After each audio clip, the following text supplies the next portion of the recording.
Good evening, everyone, and welcome to IndyStar Friday Night Live presented by Bath Experts, the only show that brings you the week's biggest Indiana high school football games wherever you are, so you catch every big play, every thrilling finish, and the gridiron stars of tomorrow today. I'm your host, Justin Mack, coming to you live from the IndyStar newsroom, and joining me for Week 6 action as this season continues to roll on, IndyStar high school sports editor Matt Glennesk. What's going on, man? I don't look nearly as sharp as you do. That is snazzy. Maroon with the pocket, the elbow patches. How do you? I just want to deliver a little, Where do you find this stuff? Well, you got a thrift, vintage, at the crates almost. That's you know what I mean? Yeah. Okay. Yeah. Where'd you find that? J. Crew. Adults or kids section? Oh.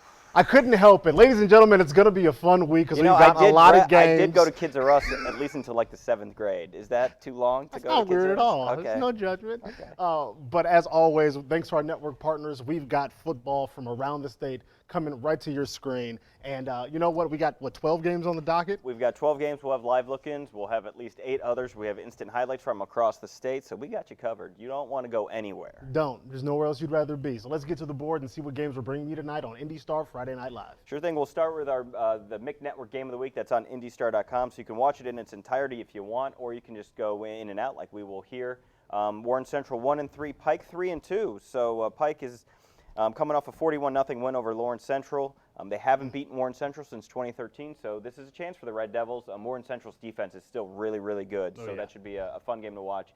The 7:30 game, we got Mount Vernon versus Pendleton Heights. Mount Vernon, number 1 in Class 4A, already has a win over New Pal, so they're looking. They had a shutout win over a ranked Delta team last week, so they are looking good. Pendleton Heights is 4-1, so that won't be an easy game for Mount Vernon. So definitely one to keep an eye on. Then Covenant Christian Heritage Christian, courtesy of Indiana SRN, our friends over there. That's a really good game. Should be a lot of points scored in that one. 2 really good quarterbacks. You got Austin Frazier for Covenant Christian, Maxwell Milton for Heritage. Both teams are undefeated. Heritage is number 3 in 2A. Covenant's number 8 in Class A. So that should be a fun game to watch. Then down at Zionsville versus HSE, courtesy of the Southeastern Sports Network. Another really good game there in the HCC. Both teams are 3-2. Zionsville's running back Colin Price, always a name to watch, but HSE's defense has been really strong lately, so that should be a really interesting game to keep an eye on. Then, courtesy of our friends at Hamilton County TV, we have Franklin Central and Noblesville. Both teams are at 1-4, so both will have an eye on trying to get that elusive second win of the season. Another game from Indiana SRN, that's Bloomington South versus Southport. Again, Southport has only played 2 games this season, so they are, that's tough. Yeah, they had some games canceled due to COVID, so it's hard for them to kind of find their rhythm. The number 1 team in the state, the number 13 team in the country, Center Grove, is playing in the country, playing a winless Lawrence Central team, and that'll be on the IU Health CG Gridiron Network. That's a pay-per-view game. We will go in and out of that game, but again, the top-ranked Trojans, that's a very tall task for Lawrence Central. Their scoring has been an issue. They've been shut out 3 times this year already. Center Grove's defense has shut out 3 opponents already, so definitely going to be a tall task for the Bears there. Really interesting game is Whiteland versus Martinsville, courtesy of our friends at MHS Rewind. Whiteland can do a lot. The running game is one of the best in the area. They're 4-1. They're ranked. Martinsville can put the ball in the air, though, and Tyler Cox, a running back of their own, who can do some damage for the Artesians. So that should be an interesting game there in the mid-state. Another really intriguing game in the lower divisions, this is again from Indiana SRN, is Park Tudor versus Oldenburg Academy. Park Tudor is undefeated and has a chance to go 4-0 for the first time in 20 years for 4-0 start. So definitely the Panthers are looking to, and it had been a few years, not too long ago, where getting enough numbers was an issue, where they had to forfeit games because they didn't have enough players. Now they've really bounced back or a chance to go 4-0. If you want to watch fireworks, these next 2 games should have some fireworks for you. That's Decatur Central versus Plainfield, courtesy of PHS Media. That's a pay-per-view game that we will hop in and out. And Franklin versus Mooresville, another pay-per-view game. All 4 of those teams have really strong offenses. There will be points scored in those games, a lot of points. So those will be fun to keep an eye on. And then, of course, there's the game of the night. That's Westfield versus Brownsburg. Westfield's number 7 in 6A. Brownsburg's number 2 in 6A. Real huge matchup there in the HCC. Brownsburg. Are they the second best team in the state? It looks like it at this point. They've had some big wins, but this Westfield is probably the biggest test they'll have in state to this point. All right, so as you laid out a huge slate of games. That was a lot. That felt like a lot. Yeah, it is a lot. And again, not just a lot of games with either a lot on the line, some potential history-making moments if you get some wins, some potential shootouts with some of the high-powered teams like you mentioned. I'm really looking forward to that. So history, big scores, touchdowns, some hard-hitting defense. You got everything. IndyStar Friday Night Live presented by Bath Experts. So let's get right to, what this show depends on. Actual football action. This one is Oldenburg Academy, Park Tudor. Like you mentioned, Park Tudor going from a team who might not have enough players to suit up to going potentially 4-0 with a win here. So this courtesy of our friends at Indiana SRN. And as always, if you are joining us for the first time, we want to thank you for tuning in to Season 2 of IndyStar Friday Night Live, presented by Bath Experts. We're in Week 6. And this show, if you're unfamiliar, we're hop around. We bring you action as it happens. We bring you highlights. We'll give you some breakdown and some analysis. We got a fumble. We got a ball on the ground and a turnover. So Park Tudor's getting ready to celebrate. Yeah, that's early for Park Tudor now. They'll be happy to get off to an early start because last week they had to score 23 points in the fourth quarter to rally and beat Greencastle 29-28. So getting off to an early start, right, exactly what the doctor ordered for the Panthers. Keeping that momentum they picked up in the fourth quarter of that last game and brought it right into the first quarter of this one. So, again, off to a hot start. Indiana SRN are our partners who are helping us bring you this game. And we're going to take it away with the call. Please enjoy the action. IndyStar Friday Night Live. Behind the line of scrimmage, so Park Tudor. So we get our first look at DJ Gordon in this high-powered Park Tudor offense. He's in the pistol formation and sends his man in motion. That's Jonathan Harris. You can see the confidence looming Park Tudor. They look ready to go for tonight's game. There's a spin move there to avoid the tackle by Kaden Whitehead. He picks up a few yards on the running play. Just a simple inside zone there out of that twin set, which means they just have two receivers on each side. And Gordon just giving it right up the middle, and just a simple 1-yard gain. But they'll probably come back to that, I would assume. That's a bread and butter play. And, of course, you got to love the field position here, and that's just a credit to your defense there making a play there to pick up that big fumble. Yes, and what a huge momentum shift so early in the game, too. You get the ball in the opponent's territory. It's such a huge momentum shift right early. Gordon back to pass. Looking to the left, finds his man. And he picks up near first down yardage. That's going to be Jonathan Harris on the reception. And that's going to be his 6th reception of the year. And that'll probably put him at about 75 yards receiving on the year. And he also has a touchdown so far to his credit. Yeah, that was a flood concept with trips to the left side, which basically means you're sending all your guys to one side of the field. You're not having anybody over the middle. And he just hits the safety valve, Harris, there, and he makes a great move in the open field. Gains a first down for the Panthers. Clock ticking. DJ Gordon is going to fake the handoff, and he actually gives it off to his running back there. Even fooled me on that one, but it's going to be dropped for a loss there on the handoff.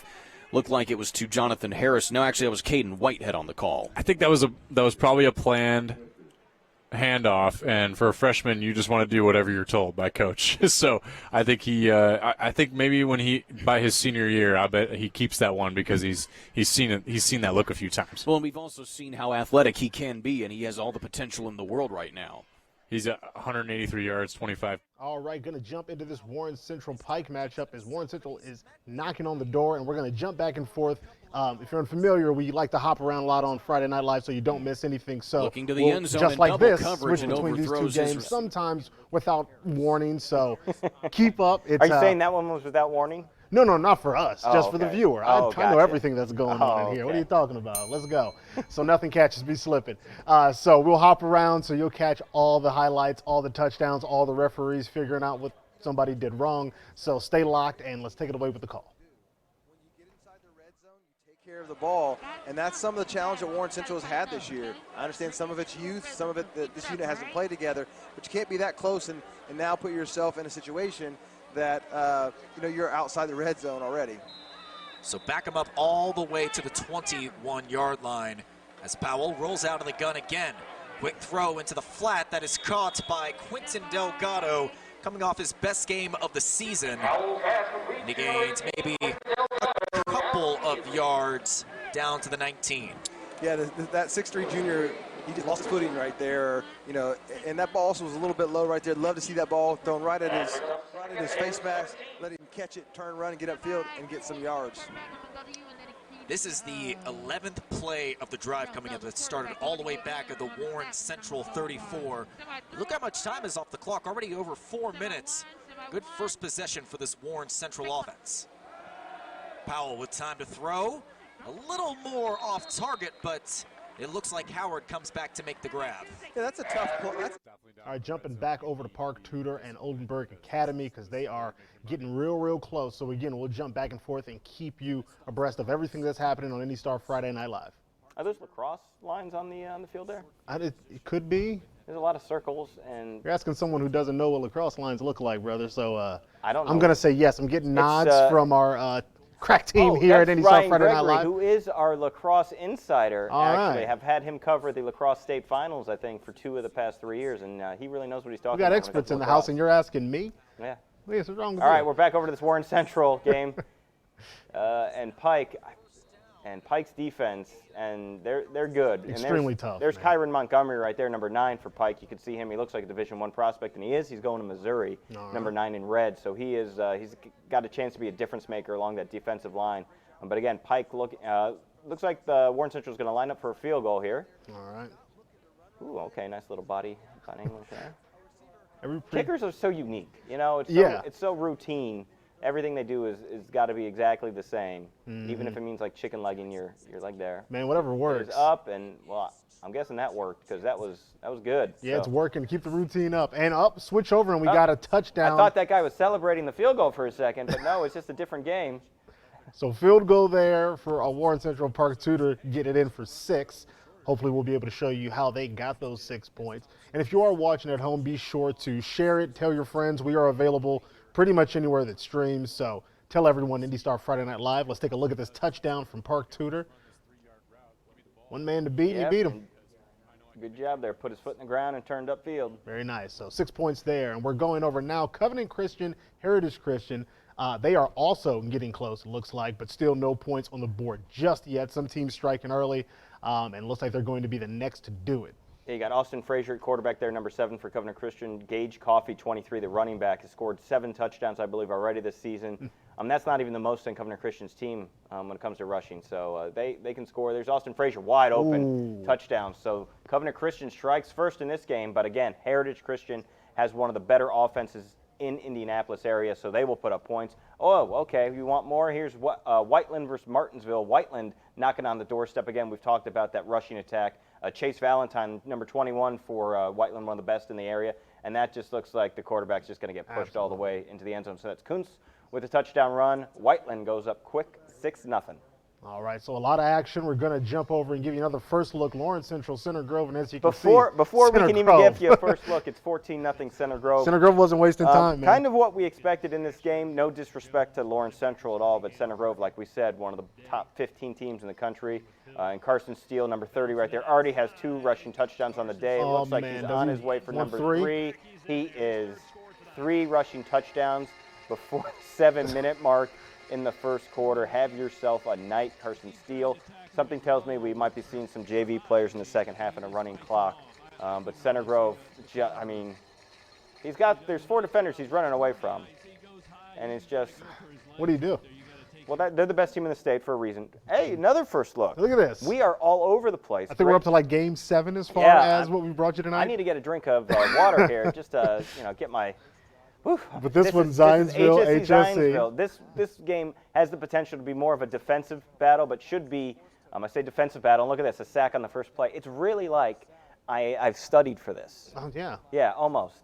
But so natural. So it looks like HSC is going to have to punt. But again, Zionsville, HSC, a real big game there in the HCC. Those Northside rivals will be a fun one to keep an eye on. And that one brought to us by our friends at Southeastern Sports Network. So thanks very much for the partnership and all the collaboration to that network and all the others who make this possible. And we're back at Park Tudor Oldenburg Academy. Oldenburg down 6-0 early to Park Tudor. Again, Park Tudor going for their first 4-0 start in 20 years. All right. And going to jump over to some more Brownsburg, action. Westfield. We are all over the place. This is also a first look, courtesy of our friends at BCSC TV. Yeah, and again, Brownsburg, we haven't seen a lot of Brownsburg on this show week in, week out yet, but they are the number 2 team in the state. They have looked really, really strong. Westfield has won 4 games in a row after that season opening loss to Cathedral. Again, Cathedral looks like one of the better teams in the state as well. They haven't lost. And Maximus Webster, number 12 there for Westfield, has really taken the starting quarterback role for the Shamrocks, and Micah Hauser, the running back, number 22 behind him. So they and then there's number 15 Mason Peening at wide receiver. So they have some weapons on offense. This will be a big task for Westfield against Brownsburg, the biggest test that they're going to face so far. I know they've played Cathedral, like I've said, but this Brownsburg team, it's a 6A matchup. It's a conference matchup. Should be one that's really fun to watch. And number 31 there, that's Kaden Carroll. He's a name to remember. He is one of the top cornerbacks and has been offered by IU. He's a junior, and he's part of the great cornerback duo. Chris Williamson on the other side for Brownsburg is one of the best in the area. And here we go. This is Franklin Central Noblesville. This is a first look, and it looks like the Noblesville defense is going to turn this into points. Interception return for a touchdown. So the Millers up on the Flashes, 7-0 to start. Man, this is a crazy, crazy pace to kick things off here on IndyStar Friday Night Live, but we're here to do it like only we can. I'm like running low on oxygen here. I'm as winded as number 10 is. Take a breath. We're going to get you some more game action here in a second. Do I have a commercial coming soon? Wow. No time. We got football. We're going right back to Westfield, Brownsburg. Jeez. Quick shout out to the Rocks versus Dogs. Just sounds great. You like that? That's awesome. So that's going to be Maximus Webster rolling out. He's got the corner. He's got some space. He's going to try and take it up. Nice pursuit there by Brownsburg. But I mentioned Maximus Webster. He's started. He's settled in that starting role. He has 7 passing touchdowns, but also has 5 rushing touchdowns on the season. So he's a bit of a dual threat. So that's, we kind of saw it there. They got to get him out in the space, let him make a decision. If the throw's not there, he's shown he can put it down and run. All right, so they are trying to make it happen here. We're going to bring you some more action. Let's take it away with the call so you can keep up with all the action in the play-by-play. Yeah, we may even see him on offense later if we get into a first and goal situation for the Dogs. It's going to be 3rd down here. I'm interested to see what the game plan here is for Westfield. Garrett Dalton checked in for the Dogs. They try the fake snap. The Dogs don't bite. Timeout on the field. Timeout, Brownsburg. Their first of the half. It looks like Brownsburg decides to take a timeout.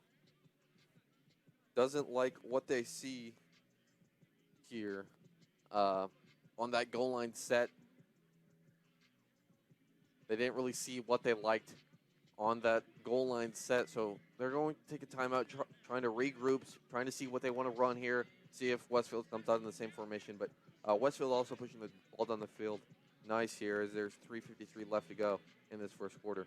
And this is big for the Dogs right here. If they can make a stand on defense and hold them to potentially a field goal, goes right into what Coach Hart was saying. They want to start fast. They want to get a lead early. And this offense from Westfield, they pushed him. Yep. This is a great opening drive, regardless of what they end up with on the scoreboard. Yeah, this is an NFL college-level offense. You see this a lot, spread, read option.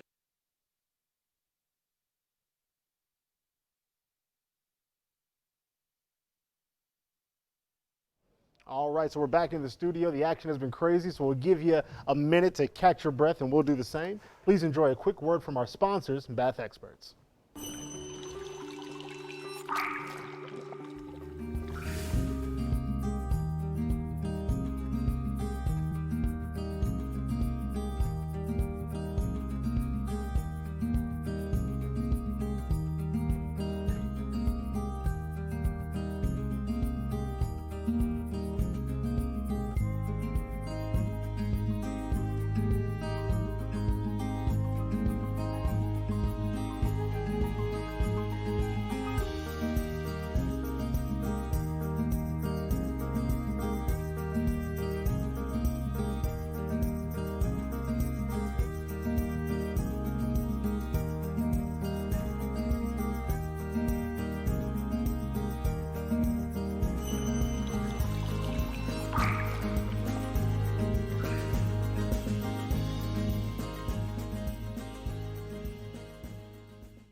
welcome back to IndyStar Friday Night Live presented by Bath Experts. And we're going to jump right back into some action because it's been a lot happening so far. Yes, and this is the first look at Decatur Central Plainfield. You can see Plainfield's up 7-0 already, but Decatur Central knocking on the door.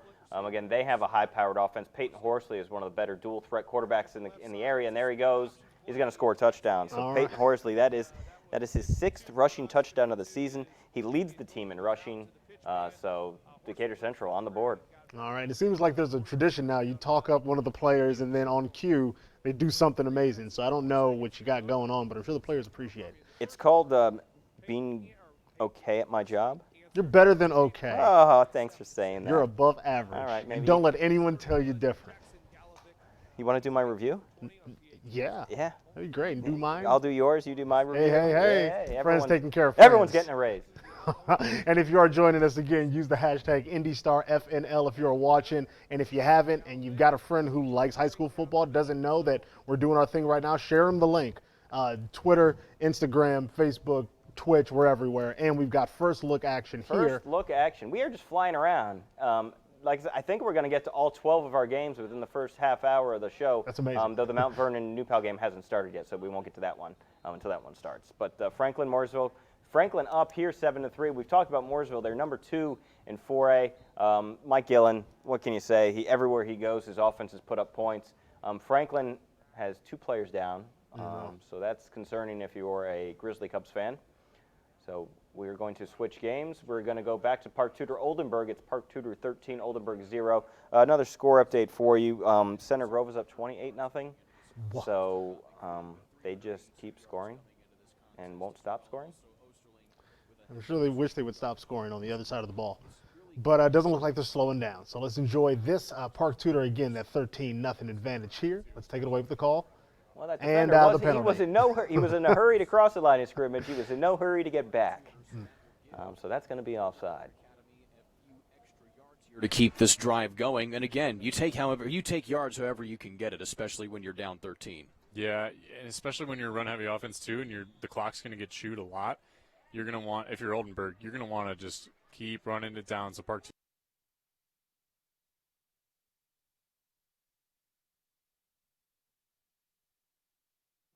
All right, switching over again. This And is going to be we got a possession HSC change. Zionsville. Yep.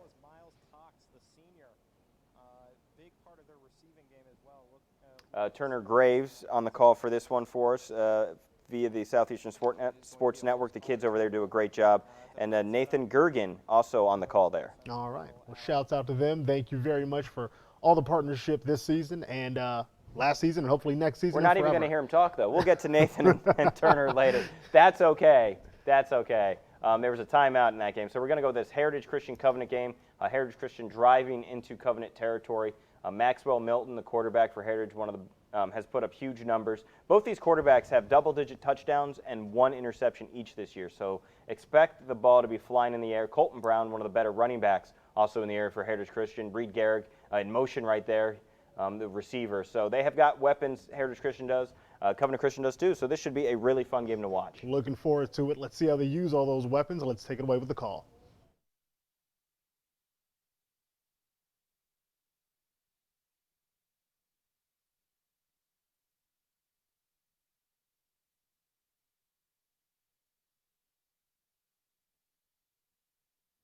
All right, and taking another look at this one, Rocks and Dogs. I still love that so much. All tied up 7-7, able to bring you the scoring drive here on Friday Night Live not too long ago. And now it looks like they're checking on the spot of the ball, see if they can extend this drive a little bit longer. Sure, and I'll give you a score update here. Pike has taken a 7-3 lead on Warren Central. Anthony Cialdella finds his favorite target, Xavier Simpson, for a 38-yard touchdown.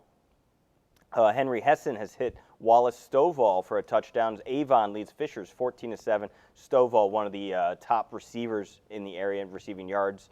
And that's what I got for you so far. All right, well, we're going to have BCSC TV got the coverage and the call for this one.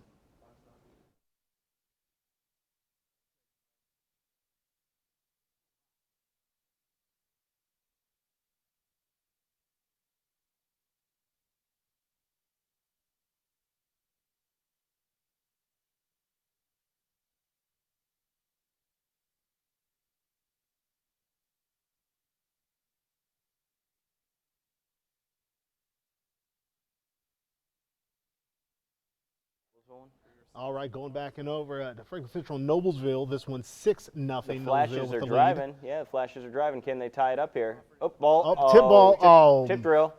And Noblesville's going the other way again. They've already got one defensive interception return for a touchdown. Looks like they're going to get number 2. Ooh, look at number 20. He's not giving up. They're going to – okay. With the roll into the end zone. Have a little fun, I guess. I'm usually Mr. Old Man Curmudgeon. Oh, I see a flag. He did get a flag for it. Or there's a flag for something else. But, interesting to see what the flag is for. You know what? Look at number 20 here, not giving up on the play. And that's one of those things where, okay, it's going 90 yards, but he's hustling. He'll know he gave all he gave tonight. Absolutely. Something that Clark and Perry left. All right, back over to this one. Franklin and Mooresville, 7-3. That's Brecken Green getting the ball, and he's going to find the end zone, it looks like. Touchdown, Mooresville, I believe. Some high dynamic camera work, not sure yet. But the celebration They're indicates. celebrating, so that's Brecken Green. I believe that's his 10th rushing touchdown of the season. Man. So this game will be fun to watch. But it looks like we're watching under the sea because there's some blue tints going on there. It's atmospheric. I like it. Sets a vibe. So back to this one. Oldenburg Academy and Park Tudor. Park Tudor up. 13-0. Looks like they're going to go to the end of the down. This will be the end of the first quarter. So Park Tudor leads 13-0. Let's find you some more action here. Lawrence Central, Center Grove. A lot of action so far in this one. If you're a Center Grove player, you've seen plenty of action. 28 points worth of it. Still nothing for Lawrence Central. So a rough start to this one. Still almost 4 minutes left in the first. Campbell's Highland Grill, our pregame meal tonight. Campbell's Highland Grill, located on Stairwood 135 in the Steinmart Strip Center. Campbell's Highland Grill. On Tuesdays, kids eat free all day. How about Friday night cornhole tournament and live music at 8 o'clock. Saturday night karaoke at 8:30. Sunday, Chef Kathy's Famous Brunch from 10 until 1. Again, that's Campbell's Highland Grill. And, Ted, I know you enjoyed the cheeseburger tonight. It's a great place. Christy and I have been there a number of times. It's kind of hidden back there behind McAllister's, but it's a great place. It's quiet back there, great food, great French onion soup. Love it. And it's just a really nice place to go with your family. Ted, I'm glad they measured. It is a Center Grove first down. I don't think there was any doubt that it was going to be a first down. Here comes Weems, and he's just short of the goal line. He's out of bounds at the 2. What was the oohs and ahs? Was there a big block? Did I miss it? No, I think somebody left their jock on the field right there about the 15-yard line. They're picking it up right now. I heard the crowd go ooh and ah, and I was wondering, I missed something there. He broke his ankles out there at about the 15-yard line, able to pick up some big yardage, and one more play ought to do it. First and goal at the 2. Handoff, Carson Steele. He's in there. Touchdown. His 4th score here in the first quarter. All right, so touchdown, Carson Steele, a very familiar phrase. So let's jump back over to Covenant Christian and Heritage of the day. The first half. First quarter. Yeah, it's still the first quarter. Yeah, like you remember, not just first half, first quarter. Oy. Oof. Yeah, that's some great analysis there. Oi. Oh, hey. Oh. Oi, right there. We got a interception in the end zone. And he was upset about it, but now you can take the ball from him. Or did he get out of the end zone? It looks like he did. He got out of the end zone, so they're going to get the ball at the 1. He just got out. So Max Milton throws his 2nd interception of the season there in the end zone. Hey, look at this. We're going over to Whiteland, Martinsville. Martinsville, Tyrus Martin, the quarterback, has done some really strong. No, wait, Whiteland's got the ball. I have no idea what's going on. That's all right. It's all right, but there goes the Whiteland already up 7-0, and he is. Oh my goodness. Gone. He's got that thing tucked high. He's got the ball tucked. They're chasing him. He's looking. They're chasing him. Oh! Okay, it's like a dog chasing a rabbit. That is a heck of a run. Touchdown, I really like that Whiteland. grip on that ball. Protect the ball at all costs. Hey. Tuck it under your chin. That's how I would run it, Pure fear in your eyes. Exactly. So 13-0 with the lead here. And a running back is my height, so real big fan of him. I feel like you really bonded with him on that play. I did, and I had plenty of time to do it because it was an 80-yard run. That was a heck of a run. Man, just. And again, Whiteland, this is what Whiteland does. Ever since Darren Fisher's been there, I think this is year 16 for him at Whiteland. He just. Wow. I want to say that Noblesville interception return for a touchdown was wiped off by a penalty. Noblesville does have the ball, though. We got some little fancy Did he put the ball behind his back? Yeah, it looked like a behind the back, but more impressive was the hit that ended that run. 38, I fall for the flashy things. I chase the shiny objects. And I'm all into the destruction. Yeah, you're into the substance. I'm into the style. There you go. Sizzle steak. Either way, you're getting a meal. But looking at us, like the way you dress, you would never know. Be style, and I should be substance. But hey, man, subverting expectations, brother. That's what we're all about. Yin and yang, baby. Yin and yang. Anyway, Noblesville on the drive in this one. Enjoy the action and the call. IndyStar Friday Night Live.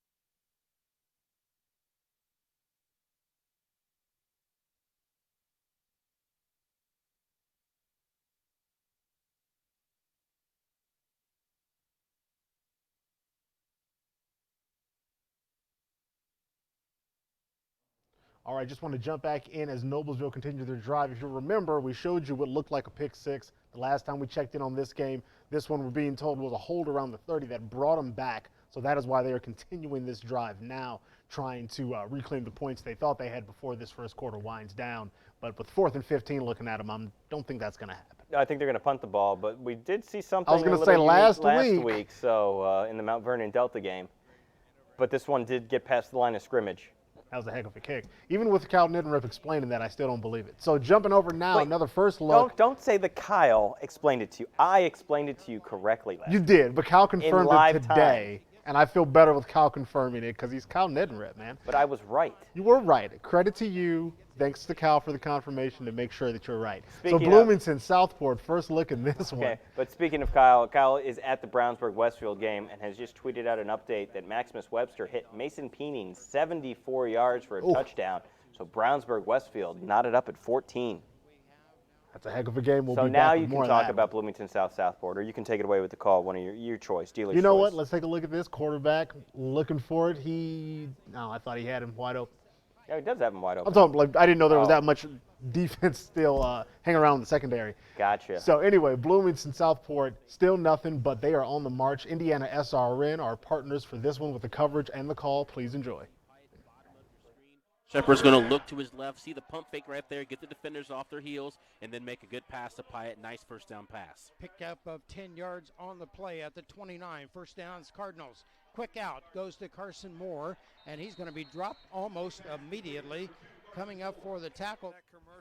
All right, jumping back over here to Decatur Central. On the dark side of the moon. Interesting camera choice here in this one, but as you can see, all tied up 7-7 as they are getting things rolling here on IndyStar Friday Night Live, presented by Bath Experts. Second quarter is starting, and maybe that's why the lights are off. I don't know. I'm seeing something. There goes the ball. It's in the air. I feel like I'm watching Tecmo Bowl. He's wide open. He's got the goal. He's got in the end zone. Touchdown. I think.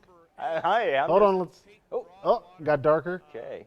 Got to work on the shutter speed or the iris. Oh, we're going to just calibration there. Was that camera terms? I white think balance? So. All of that. ISO, something. So Bloomington Southport flagging this one, but they're going to get it set up. We're going to bring you some more action. Keep it locked here on Friday Night Live. Second quarter, drove all the way down the field and then had two penalties back-to-back that really put them back and took away all the momentum that they had. So they have to limit their penalties tonight, Steve, if they want a chance with Bloomington South. So with a loss of 1 on that play and tacking on 15, we're back to the 45-yard line of Bloomington South. The down remains the same, second.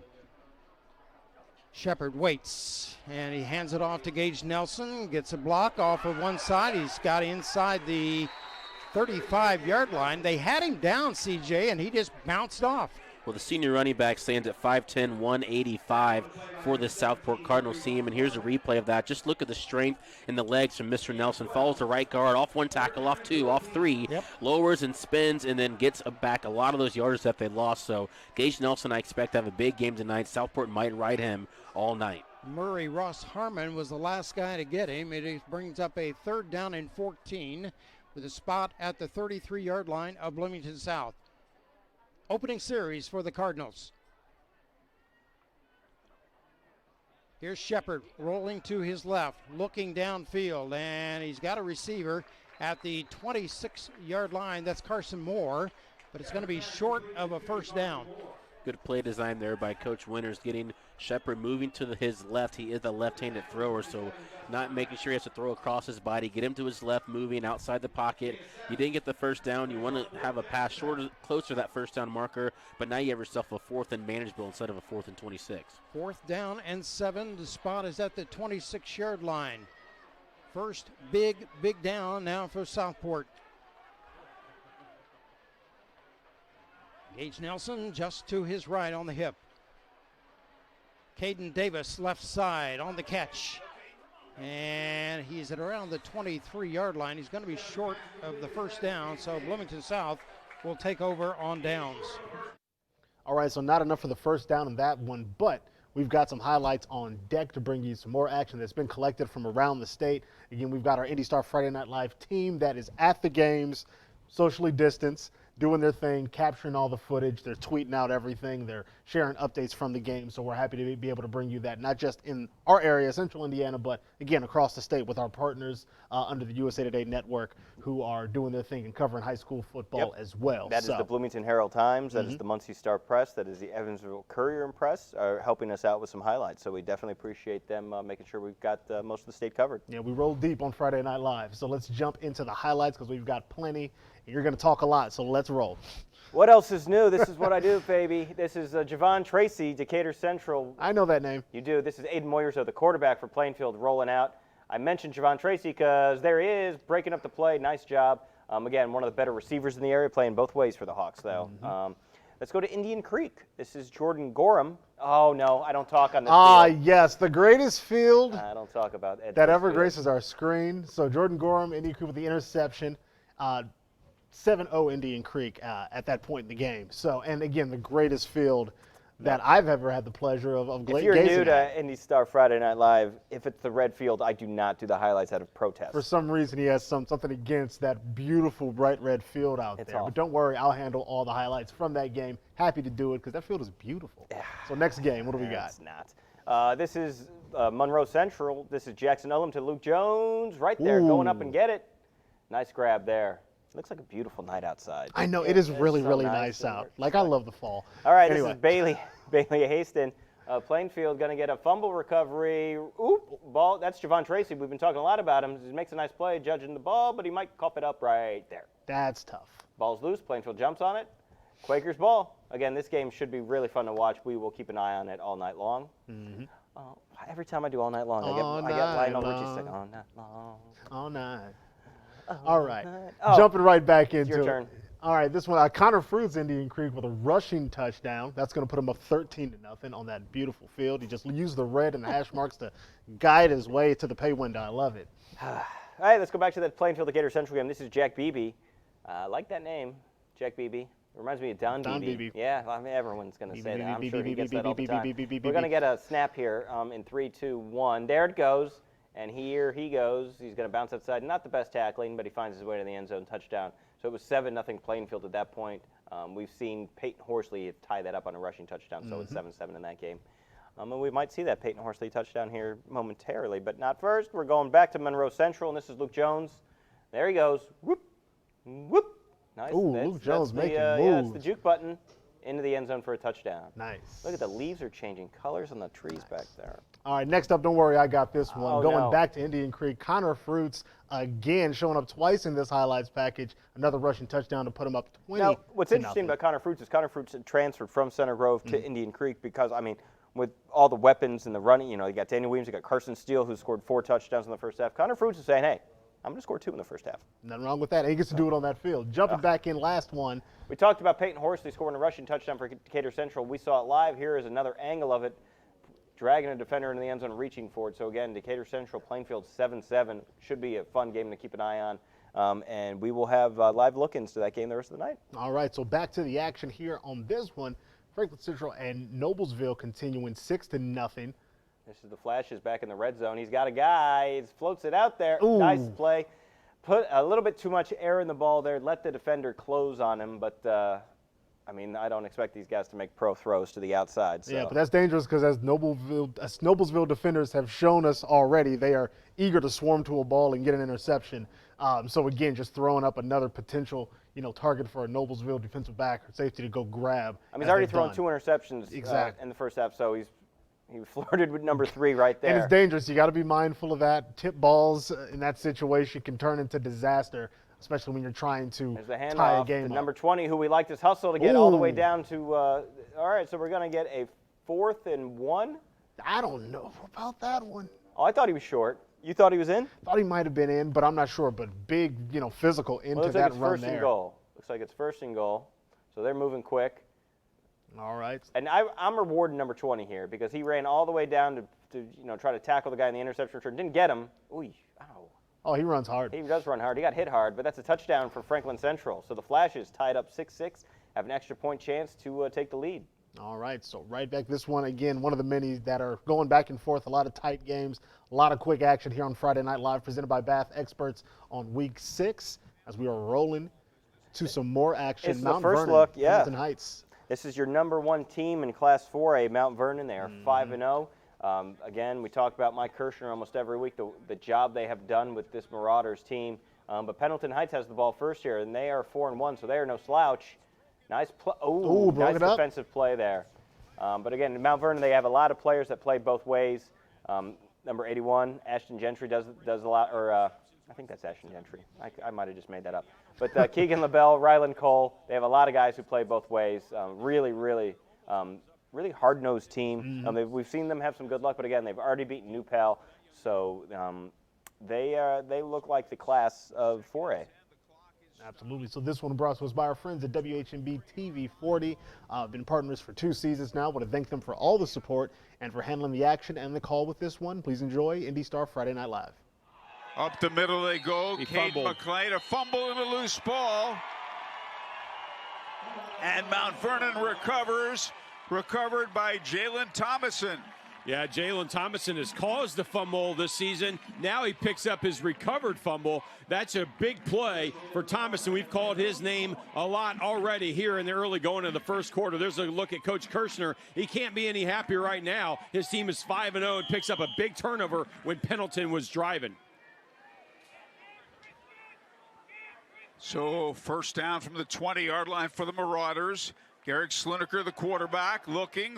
He's airing it out on first down. Man out there. Oh, couldn't quite get there. The intended receiver was Ashton Gentry, who's caught 20 passes this season, and it's incomplete. That was quite a play, considering it's the first play from scrimmage. It was. There's a look at Sluneker, 6'2", 185, having a heck of a year so far this year. And we saw him in the Mount Vernon game. He had an incredible game on that, and that was a good pass. That time, though, he should have put a little bit more air under the ball, Howard, which probably would have been a completed pass and would have been a touchdown. First play from scrimmage for the Marauders. This is the second one. That's a completed pass. Oh, he almost broke it all the way. The man who caught it was Ryland Cole. And an excellent play. Justin Beeler made the tackle. Come to Libby's Ice Cream and Gifts, featuring Sunday's homemade ice cream. The mouth-watering creations will draw you in their specialty candies. Local honey and eclectic product lines will keep you coming back for more. Located at 11 South Main Street in Fortville, be sure to check out their Facebook and Instagram pages at Libby's Ice Cream and Gifts for updated flavors and upcoming events. Libby's. Uh-oh. It's tipped. Sluneker caught the football. All right, jumping back over to this one, Zionsville HSE. A nice fake handoff there. Got some space, so about a 7-yard pickup there. Nice play. All right, so they are getting close, trying to make it happen. But it was 3rd 11, so 7 yards doesn't do you any good. Well, they're going to set up for a field goal, take the lead. I told you this was going to be a defensive game. I wasn't lying to you. It's 0-0 with a minute left in the first half. Yeah, keeping it tight, so we'll see if they can take the lead and get the first points on the board here with a field goal opportunity. IndyStar Friday Night Live, we're going to take it away with the call and see if they can make it happen. This would be a big momentum boost.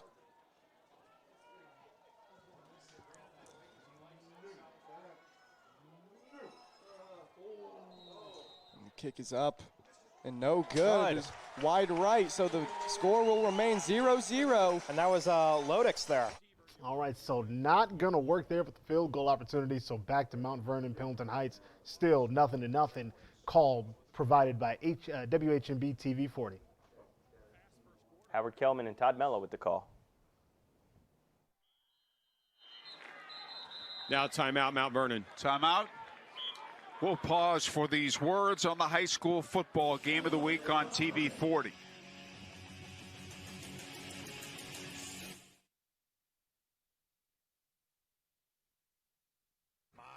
All right, they're going to a break in that one. So let's jump back over to Oldenburg Academy and Park Tudor, where Park Tudor has extended this lead 20-0 so far. So they're just cruising to kick things off in this one.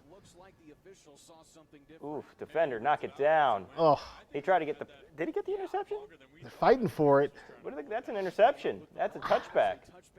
Is it? Yeah, so when I said knock it down, what do I know? That's why they're on the field. This is Franklin Mooresville, touchdown for the Grizzly Cubs. So they regain the lead over Mooresville, number 2 Mooresville. So upset alert in the mid-state. Could be happening. So another score here on Friday Night Live. Let's get you some more live action. And last year's game between Franklin and Mooresville was 49-42. Oh, wow. Yes. So when I talked about fireworks and fun, that's the game. That's one of the games I was definitely had circled. This Whiteland Martinsville looks like a nice play by the Martinsville defense. Trying to look like they're break the momentum a little bit, shift things back over to their side. Defense making it happen on that one. So we're going to pick this one up 14-0. And the call, our friends MHS Rewind, doing a great job continuing to bring us this action here on IndyStar Friday Night Live. First turnover for either team of the night. Ty Martin, he's going to go deep, and looks like he was trying to get to LaFerry, but didn't quite look like. Maybe even some confusion there. 4th incompletion for Ty Martin. That's the 11th forced turnover by the Artesians. 6th fumble recovery. So defense has done their jobs of getting the football back to the offense, taking it away. A little play action. Nice catch by Braxton Dilly, who gets hit hard at the 40. But a really nice grab by the sophomore for a 14-yard pickup. 10th completion for Ty Martin.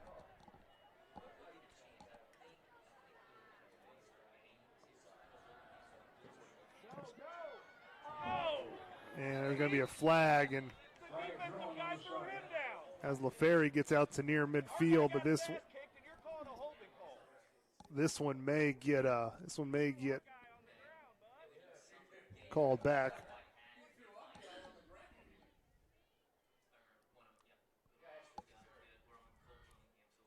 So right now the flag is at about the 44-yard line, but Artesian's already moving backwards.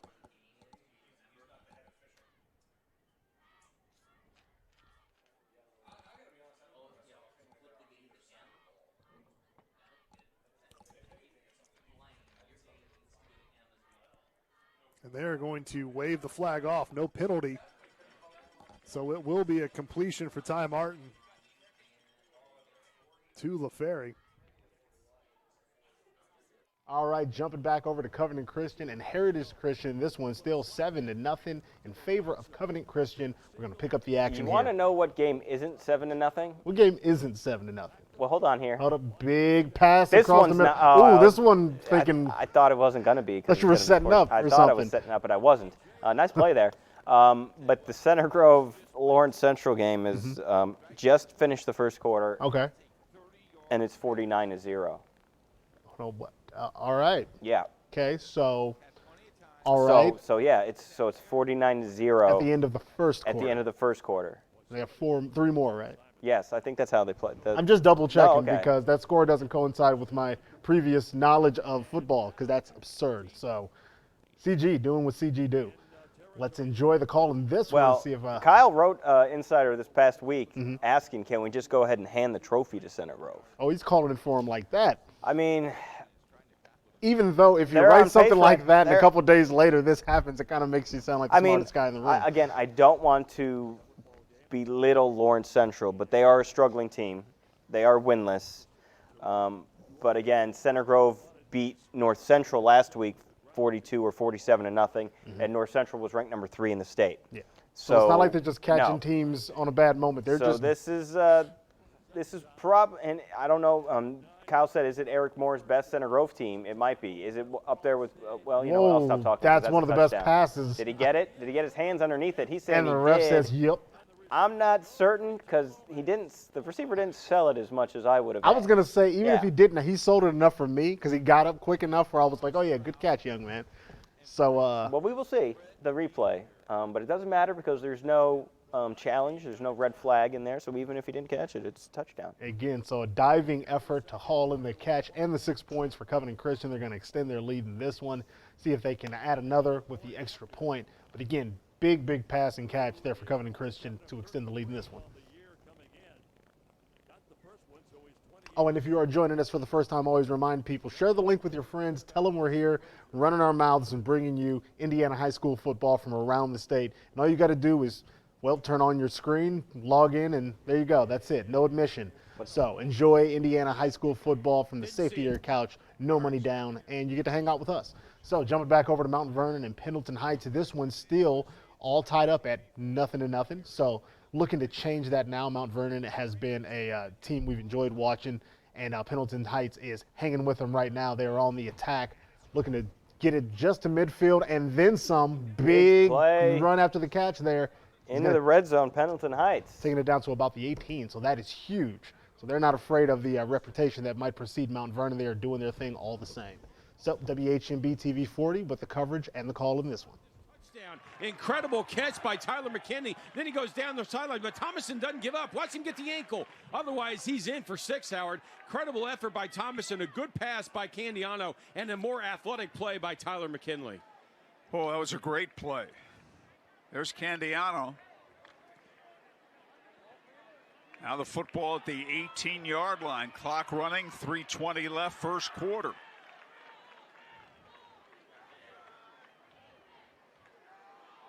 He's running. He kept the football inside the 15-yard line where he's tackled by Nate Weaver. Well, I'd say the textbook read option for this football team with the fakes and the gives, even right there. Elijah came over and patted Candiano on the shoulder pad and said, man, nice fake, nice run, good read. He's really reading what the defensive end is doing on that play, Howard, because you've got to look on the outside. Is he crashing in or is he staying home? If he stays home, you keep it. If he crashes in, you give it. A gain of 3. It's 2nd and 7 to the right side. Oh, one-handed catch. A one-handed catch by Javin Cole. Yeah, watch Javin Cole right here. The ball is thrown a little bit outside, and Javin Cole extends his left arm and catches that ball and then pulls it into his left hand and back into his body. Nice effort by Javin Cole, the sophomore. Okay, terrific catch by Javon Cole. And now it's just 3rd and 2 because of that sensational catch. One-handed grab. The football at the 10. Big play here, 3rd and 2, under 2 minutes left in the quarter with the clock running, no score. The other thing I've noticed, Howard, is Pendleton Heights is using a lot of players that were not on their 2 deep. They're making sure they have a lot of fresh players out on that field. All right, taking a break in that one, so let's go back over to Oldenburg Academy and Park Tudor. Park Tudor still with the 20-0 lead, and this one ticking away. Second quarter is going fast tonight, it feels like. And all right, blow the whistle. Let's end this, can we? Can we? Do both teams have all white helmets? Yeah, I don't like that. I mean, stripe down the middle, I don't like it. Okay. I mean, I was just you pointed it out, and it wasn't a thing that bothered me until you pointed it out. Why'd you do that? I don't know. All right, well, this one, courtesy of our friends at Indiana SRN. Please enjoy the call. Well, there's a commercial. So. All right, we're going to find you some more action Friday Night Live.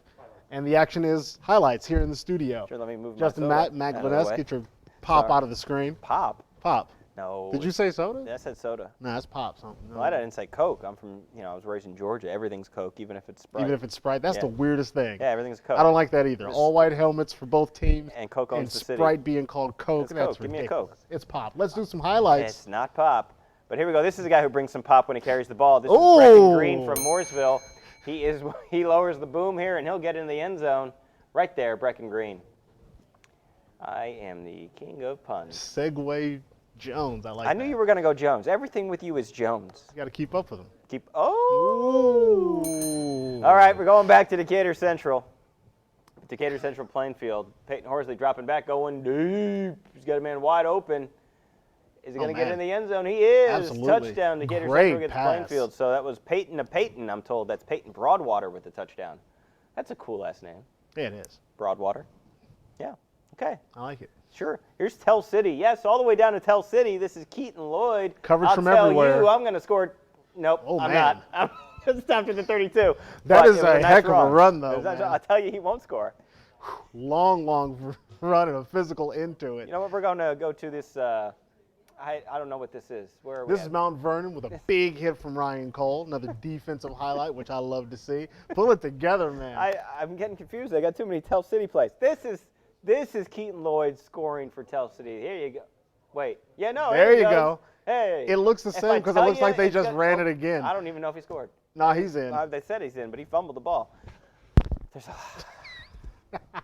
We'll get you through it, brother. Yeah, What do we please. got? This is Brandon Smith, Decatur Central sack there on Aiden Moyers, the quarterback for Plainfield. So again, the Decatur Central Plainfield game. Yeah. All right. I need to. Well, Matt obviously needs a break, so we're going to make sure he gets everything Please. that he needs. Please enjoy a quick break and a word from our sponsors, Bath Experts.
All right, welcome back to the IndyStar. I'm going to call it the studio, not the Zoom, because while we're here, we are live, Justin Macklin-esque. We're going to bring you some more live action on IndyStar Friday Night Live.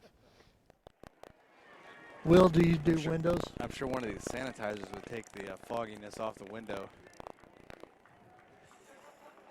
That's why I got you a TV screen. Get him a squeegee. Yeah, that's right. 3rd and 6 at the 16 of Franklin Central. Noblesville trying to put one in the end zone at the very least, or possibly if they need to. They've got 2 timeouts. If they need to kick a field goal, they can. And they also will receive the 3rd quarter kickoff. Minerding keeps it. Nope, he doesn't. Faked me out.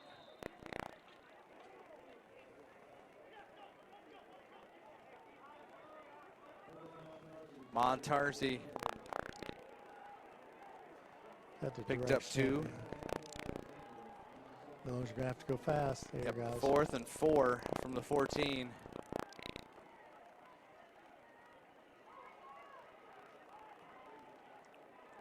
If they can't get him to jump, I think he may call a timeout and just waste some time here. As he checks again to the sideline.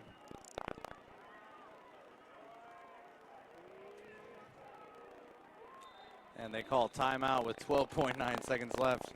Franklin Central didn't even flinch. Yeah. Because obviously 5 yards would get Noblesville a first down at the 9, but what they're going to do is bring out 27 Graydon Addison and the field goal team. See if they can take a 3-point lead at half.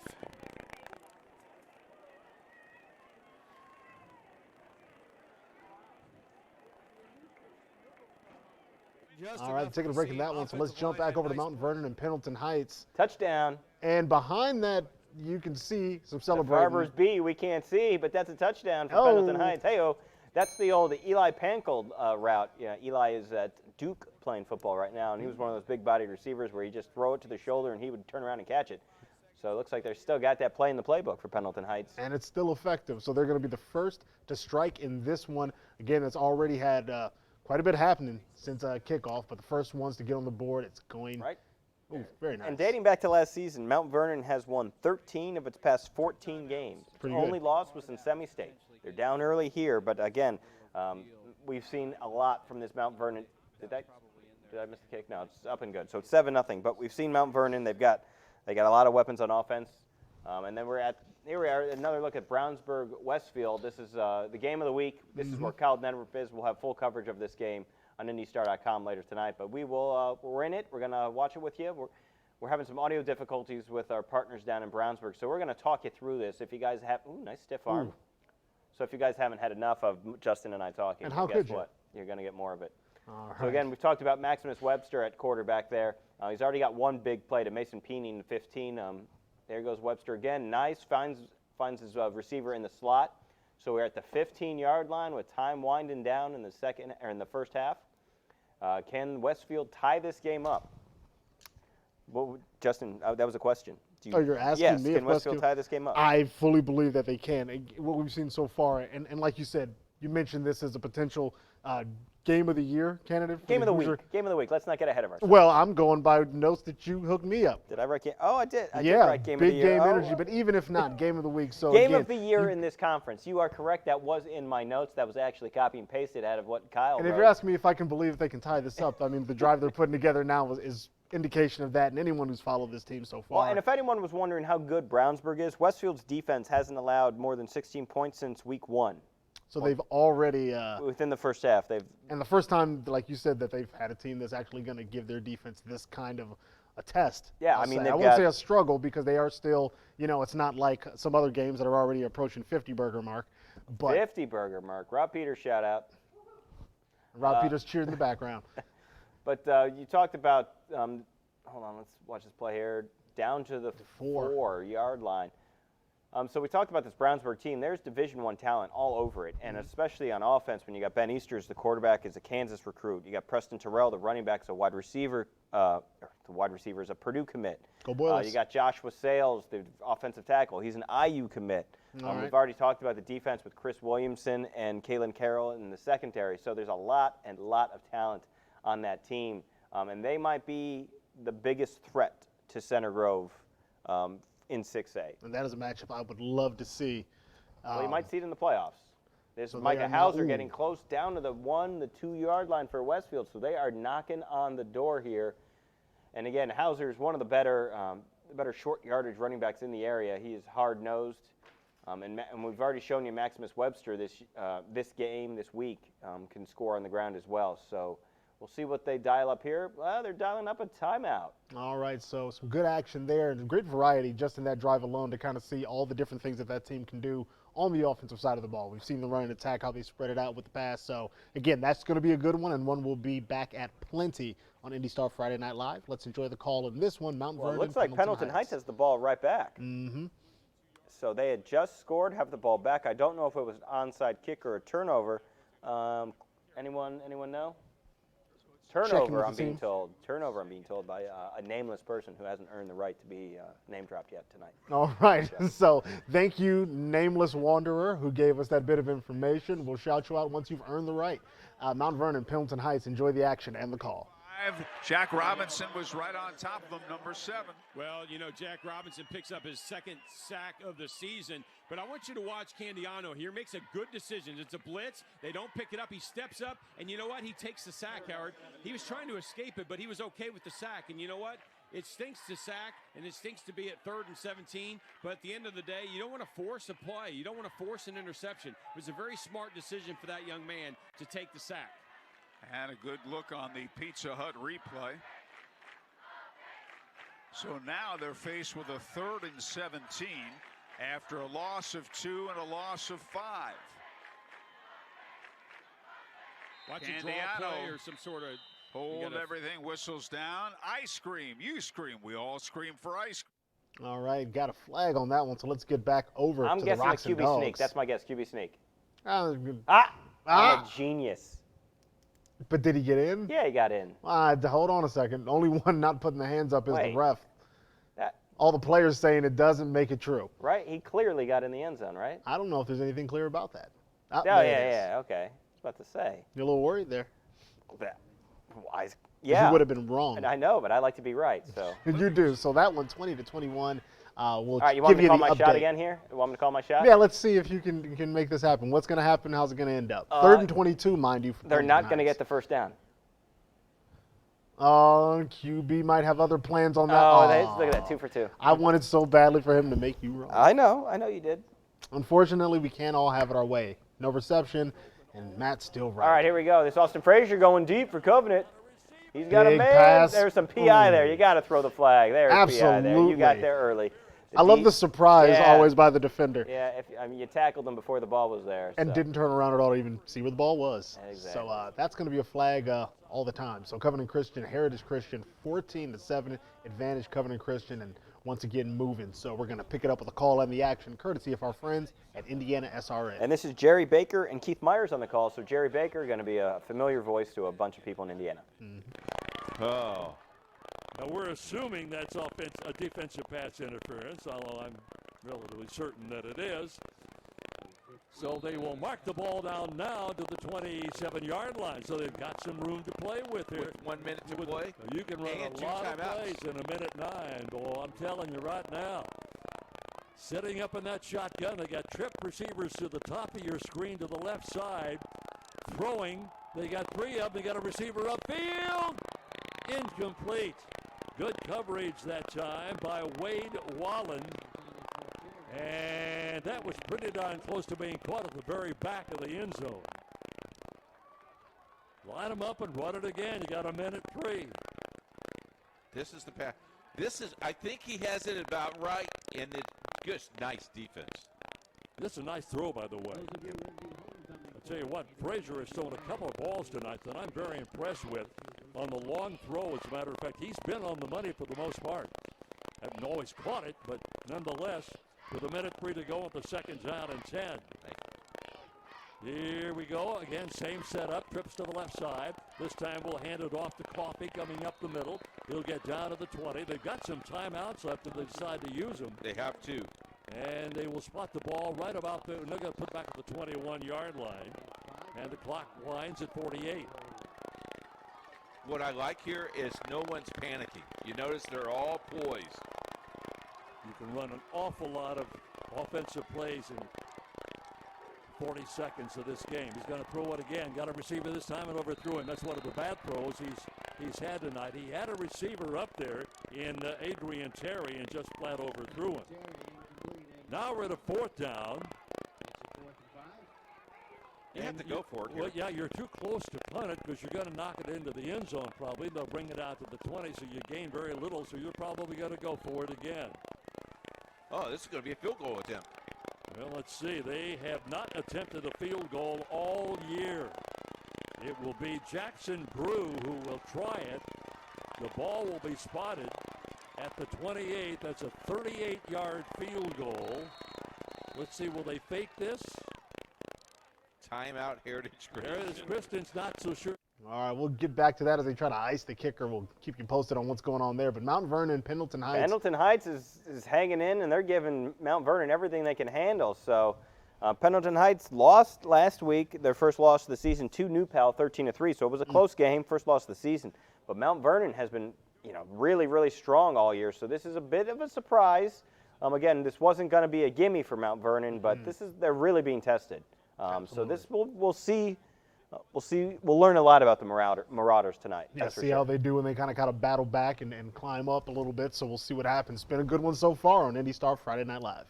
4th and 10, and he barely gets it away. Good punt. Joe Ratliff's punt at about the 30-yard line. That was a good punt, but it took a Pendleton Heights bounce. That's for sure, Howard. They ended up gaining about 8 yards on that bounce. Indiana Members Credit Union, a local full-service financial institution and a proud sponsor of WHMB TV 40 Sports. Hello to CEO Ron Collier. Fans, visit new owners Pete and Kim Hubert at Red Ranch Shops in Fortville for all your home decor and gift-giving needs. Stop in during our fall open house Saturday, October 3rd from 1 to 5. We can't wait to see you at Red Ranch Shops.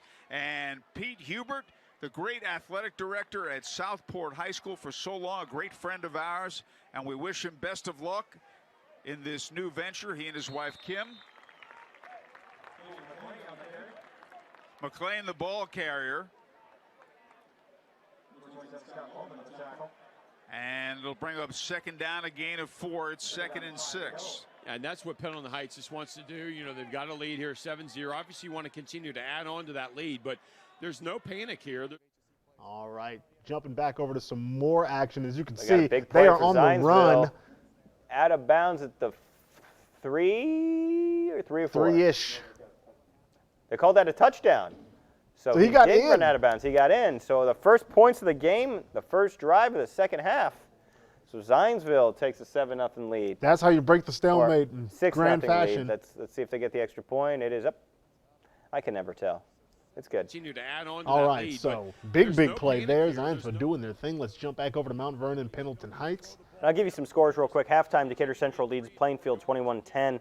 New Pal Greenfield Central tied at 14. And Avon up big over Fishers right now. It is 42-14. All right, and they are there on the goes move Pendleton Heights again. running back. He is. I don't think he's got anyone in front of him. It's just a foot He race. is gone. Touchdown. So Pendleton Heights going to be up 2 scores on Mount Vernon. Upset alert. The I like it. top-ranked Marauders are under pressure. Big run play.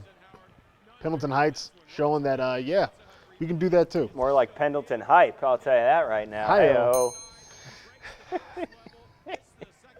All Thanks for joining us. Friday Night Live will be here. Well, not all Is week. it time like for another hour or commercial? something like that.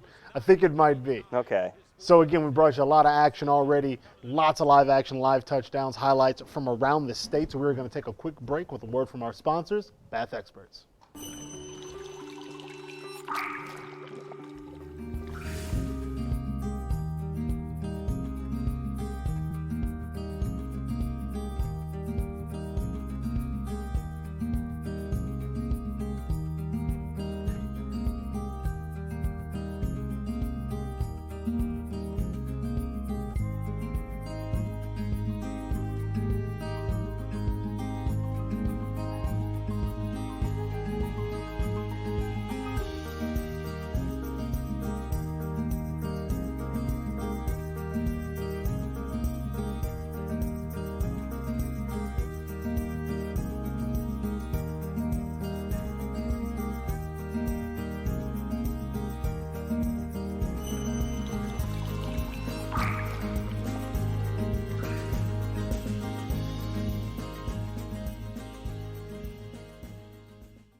All right, welcome back to the studio. IndyStar Friday Night Live presented by Bath Experts. Justin Mack, Matt Glanesk, and another batch of highlights You collected. have really good posture. Like, I lean forward. You're not leaning forward at all, are you? No, not at all. This is just me, yo. All right, I'm going to hurt lurch, man. We're going to get you there.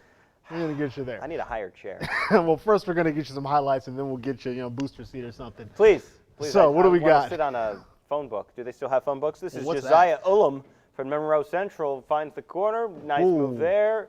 Slipping through tacklers. Cut it all the way back. The My tacklers running goodness. into each other, and it's a touchdown. Nice run there Very for nice. Monroe Central. So that was a 54-yard touchdown for Josiah Ullum. This is Peyton Horsley, Decatur Central. He's in pressure. He's going to get rid of it. Look at that sidearm style, little Patrick Mahomes. Very nice. Little, obviously not enough it was Patrick Mahomes, but, improvisation was the word I was looking for. Mhm. We're going to stick with this Decatur Central Plainfield game. This is Chiaco Diallo going to get a tackle for loss right there. Stick him. Sit him down. Nice play there, Decatur Central. All right, here we go. Mount Vernon versus Pendleton Heights. This is Tyler McKinley. Oop, there he goes. Whoop, whoop, whoop. He's going. He's going to tackle him right there, but he's going to get down at the 18-yard line. Nice catch and run there for Pendleton Heights. Cathedral. Hey, Cathedral playing Cincinnati LaSalle. Hey. And it's the Matrix. There we go. So the ball just sat in the air there. This is Nathan McCahill going to Camden Jordan, his favorite target. Those two have scored a lot of points this year for Cathedral. So a quick 14-0 lead for Cathedral over Cincinnati LaSalle. Cathedral last week beat Cincinnati St. Xavier. Next week they play Cincinnati Elder. Cathedral might as well just move to Ohio. Hey, they're representing out of state. I like it. All right, beat them up. Here we go. Bloomington South for Southport. This is Maddox Blackwell. How many times do we see this kid just make play after play after play? He's a touchdown machine, whether it's in the return game, whether it's in interceptions, whether it's receiving. Maddox Blackwell for Bloomington South. So that Southport Bloomington South game, 6-6 at that point. You like that, the inflection with the voice? I did. It was good. Good cadence. That's my Justin Mack. All right. Well, that is all for highlights for now, so let's get you some more live By the way, I don't know action. if the people, they can't see it anymore. It's all right. It probably wasn't going to be worth pointing out. What are we going to point out? All the trash cans in everyone's chair. No, don't point out that. Come on now. You got to, kayfabe. Don't do that. Come on, brother. So anyway, back with the action here. This one has been Mount Vernon a needs great points here. Great game here. Mount Vernon's got to have to battle back. We've seen them capable of doing it. But this is a, kind of a make or break moment for them. How can they respond to what Pendleton Heights has been doing? And Pendleton Heights, what do they keep doing? Keep up with that game plan? Are they going to adjust? It's been extremely entertaining so far. So glad that you can join us. Oh, and we got a big run across the middle. Ooh, that's how you get past midfield. So let's take it away with the call. Enjoy the action on IndyStar Friday Night Live. Elijah, a terrific burst of speed from Keegan LaBelle. Watch this angry run on the Pizza Hut replay. LaBelle just takes it right up the middle. Good cut back, and he's going to have to be brought down by the jersey by Jack Elijah, the safety from his safety position to stop the 6 points. That's a huge play for the Marauders from the 30. There's a completed pass to Ashton Gentry, but he is hit immediately by Gavin Greer, who brings him down. And we'll tell you that Pizza Hut has done it again. Go to pizzahut.com and order our new Taste Maker pizza with 3 toppings for only $10. A great pizza before or after the game. Pizza Hut is also serving piping hot pizza at the concession stand tonight, and they were nice enough to feed our crew prior to the game. And a timeout is called on the field with 3:44. Pendleton Heights called timeout, Howard, and I think they did that for multiple reasons. One, to catch your breath, because they've just gotten, punched. All right, jumping back over to Zionsville and Hamilton Southeastern on this one. Zionsville with the 7-0 lead. As we saw earlier, they were the first one to get on the board, and they did so in dramatic fashion. It wasn't a run across the middle or something. It was a massive, massive return that we were able to bring you here on Friday Night Live. So we'll see how this progresses. Let's take it away with the call and the action and see if we can get you another touchdown. That's Colin Price. He's one of the best running backs in the area, and when he gets the ball, you're going to want to run behind Joey Tonona, the Notre Dame offensive tackle. Sounds like a guy you'd want to run behind. Yeah, he's just a junior, already committed to Notre Dame. Obviously, we've written about him a little bit. I stopped off at his dad's sandwich shop on the way in to get my 16-inch roast beef sandwich that I'll have for lunch tomorrow and dinner tonight. Hey, make that meal last too. I like that. Oh, it's a great sandwich. Best sandwich in town. All right, this is not a plug. We're going to take it away with the action. I didn't say the name of the sandwich shop. Don't even know what you're talking about. IndyStar Friday Night Live. Taken down for a loss. So yeah, really good run there. Yeah, sorry. One time, Zionsville moves backwards now, so 2nd and long coming up on this drive. So this, Zionsville this half, it's either been 20-yard gains or -2 losses. So yeah, in the first half where we saw a lot of 5 or 6 yard gains out of them. It's either boom or bust plays right now. Takes the snap and he's going to give it to Price. And a good tackle. And the ball came out at the end. Are they going to say he was down? Or are they going to give it to the Royals? Let's see. They're marking him down, the far ref says. So a break for Zionsville, but great tackle there, and Price has got to watch his ball security there. Yeah, now 3rd and 9. Could have been a great opportunity for the Royals, but still. Now Zionsville faced with 3rd and 8. Could we push them or hold them to a field goal? Again, trying to catch the Royals off. 4 wideout formation. Got a lot of blockers. Takes the snap, and he's going to look to pass over the middle. And that was the same play they got a lot of yards on earlier, and they're going to give him the touchdown. So just like that, 13-0 Zionsville. And Nathan and HSE is going to need to get some points up on the board here in a very quick fashion. Yes, they will, and they've been more of a second half team this season, but. All right, so with that touchdown, Zionsville extends its lead. They are now up 13-0. Let's go back over to Mount Vernon and Pendleton Heights. This one still 14-0 on WHMB TV 40. Keegan LaBelle, and he's going to be shy of the first down, and big number 79 led the charge. Derek Lauder, 6 feet, 280 pounds. He's all nose tackle, brother. Let me just tell you, 6 foot 280, as you mentioned. He's got 11 tackles on the season. Howard, 1 for a loss. That's a big one. Look at him filling up most of that screen there, filling up the middle for the Arabians. That's what you got to do as the nose tackle. He's playing that position very well. Big third down here for Pendleton Heights. Slunerker looking to the left side, man wide open. Completed pass to Ashton Gentry, touchdown. He got in, touchdown, a great play by the Marauders. Well, when you look at the Pizza Hut replay, you're going to watch Ashton Gentry. Watch Gentry stick his foot in the ground, and Kaden McLean goes right by him. Watch it right here. Stick, whoop, and then back. And McLean cannot catch him, and Ashton Gentry was not going to be denied his second touchdown of the season. And what a All right, going back over to Oldenburg Academy and Park Tudor after the big touchdown there. And shouts out to the shoulder check that broke that defender's ankle on that last play. That was impressive. You ever done anything like that? Nothing that cool. I've never done anything close to that cool in my life. You going to ask me? Or do you know Have the you answer? ever done Or you something knew like the that? answer before you asked me, You've didn't never you? done that. Yeah, I did. Was it like an intramural flag football? Yeah. Mm-hmm. Doesn't count.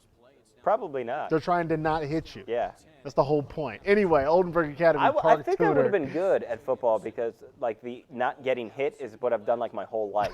So just apply that That's to how the I've field. lived my life, is just, like, not to get hit. You'd have a long, fruitful career Yeah, I because he think- took, like, no damage whatsoever. Yeah, I'll be like Marvin Harrison over the middle. You just drop down anytime someone gets near you. There you go. Oh, wow. Marvin did more than that. No, he would catch the ball and get down, so he didn't get hit. Okay. Longevity. He was. That's true. Yeah. You made it seem like he just didn't want to like contact. He didn't like contact. Oh, he left it. Marvin It was Harrison. all a liked gimmick. He just wanted you to think that. I know what you're doing, Marvin. Anyway, back to the action here on IndyStar Friday Night Live. Enjoy the call and the action. Indiana SRN with all the hookup. 3rd down 3, excuse me. So, I mean, you guys see what you're made of here.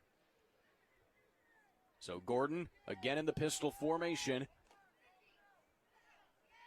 with 2 down linemen here for Oldenburg. This time they are taking their time. Gordon going to fake the handoff, keeps it himself. He has first down yardage, a lot of running room down the sideline, 1 man to beat, and Lehman brings him out of bounds at about the 40 to 41-yard line. That kid just got shot out of a cannon on that read option. Did you see how fast he got up? I think that was the first run we've seen from him on the outside. And you watch the highlights from last week. He did that a few times, and we saw it there. You just give him his opening, and he's going to make you pay. Into Oldenburg territory, here are the Panthers. This time Gordon, lots of room to throw the ball, has his receiver this time in Whitehead, and he shakes a tackler, walks into the end zone for another touchdown. That's actually, that looks like that's Caden Whitehead, number 5, I believe. On the Thompson, yeah, it was Thompson. So that is Thompson number, so that's his third touchdown of the night. My eyes fail me sometimes, but either way, another touchdown there for the Panthers. Thompson made a great play and a simple hitch route that he scored on the first play, and obviously he's close to the goal line. He did kind of the same thing on this one, and he showed off his track speed there. He looked like a gazelle running down the field. Too easy for Park Tudor, but if you're Oldenburg, you had to get that stop on 3rd down, but he let up a big play and then another one to follow. They muff it again here on the extra point. Going to have to go for the 2-point conversion, and they fail to do so. Again, Oldenburg keeping them out of the end zone on that failed extra point attempt. All right, so touchdown for Park Tudor. They're going to go up 26-0 in that one. And another receiver with some moves, breaking the ankles of the defender again. It looks like an and one mixtape in here. No one's going to remember that reference because it's like I do, the professor, a million years right? ago. The yeah, hot professor. sauce. Yeah, hot sauce. Hey. Rayford Alston. What was his? Skip to my Lou. Skip to my Lou. Yeah, okay. Man, we're old. So Mount Vernon, Pendleton Heights, only 7-14. 30-somethings know what we're talking about. It was a great era. It's a great era.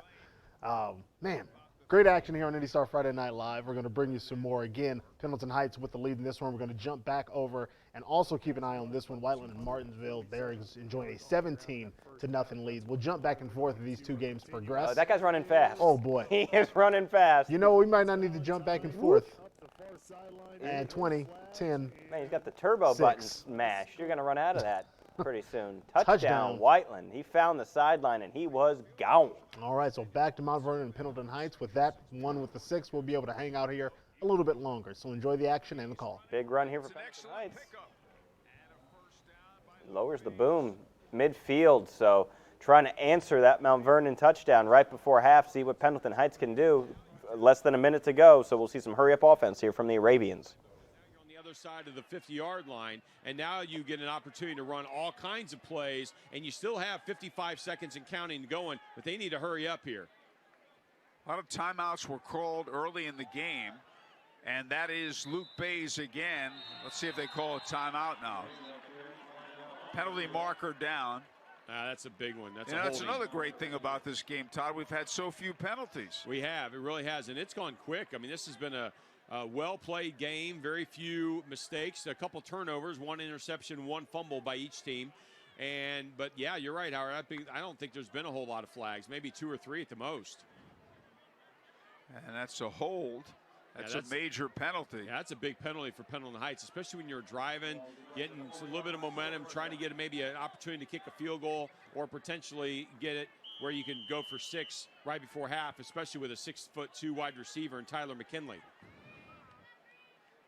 Candiato, and they put it on the ground again, and that's Kaden Mclean, and he's tackled on the play by Ryland Cole.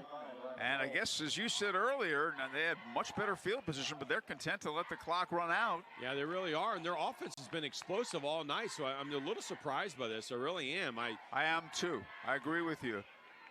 They're very happy to be ahead by 7 points, but maybe they could have added to the lead.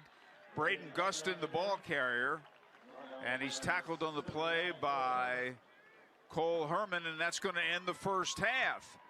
A great first half for the Arabians. Pendleton Heights 14, Mount Vernon 7 on the Indiana Members Credit Union scoreboard. This second quarter was brought to you by Beebe. End of the half in that one, so let's jump back over to Oldenburg and Park Tudor, 26-0 in this one. We brought you that last touchdown on that, again, impressive moves from the receiver to get in the end zone. So we'll see if Oldenburg Academy can answer back and get their first points on the board as they get rolling just past midfield. Pitch now is to Lehman, and he picks up the first down, dragging a player with him. Looked like he dragged, looks like it was Dejon Johnson there trying to bring him down. But still, now they're going to actually go to mark him shy there. Looks like his knee was down at just shy of first down yardage.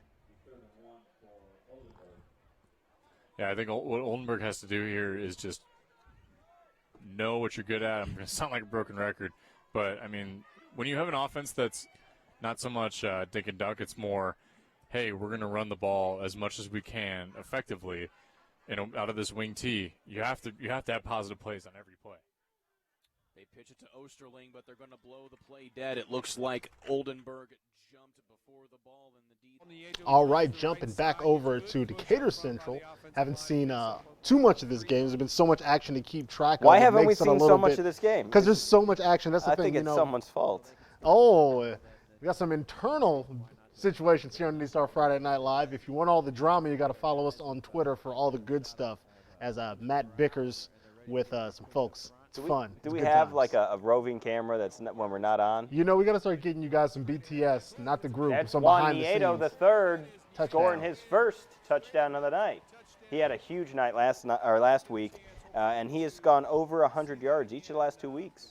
All right, making it happen on the ground and cutting each of the into last this lead. 3 weeks, including a season high 161 last week against Greenwood. Very nice. So he's a name to keep an eye on. Juan Nieto III. I will definitely remember. So they're going to cut into the lead in that one. Again, if you're joining us for the first time, Want to say thank you, as always, the most important thing, showing us our little picture-in-picture, which is always fun. Yes. There's the game down there. Matt's pointing at the game to try and show you where it is. It is harder than it looks, you're right. That was really hard, actually. We are available on pretty much any screen.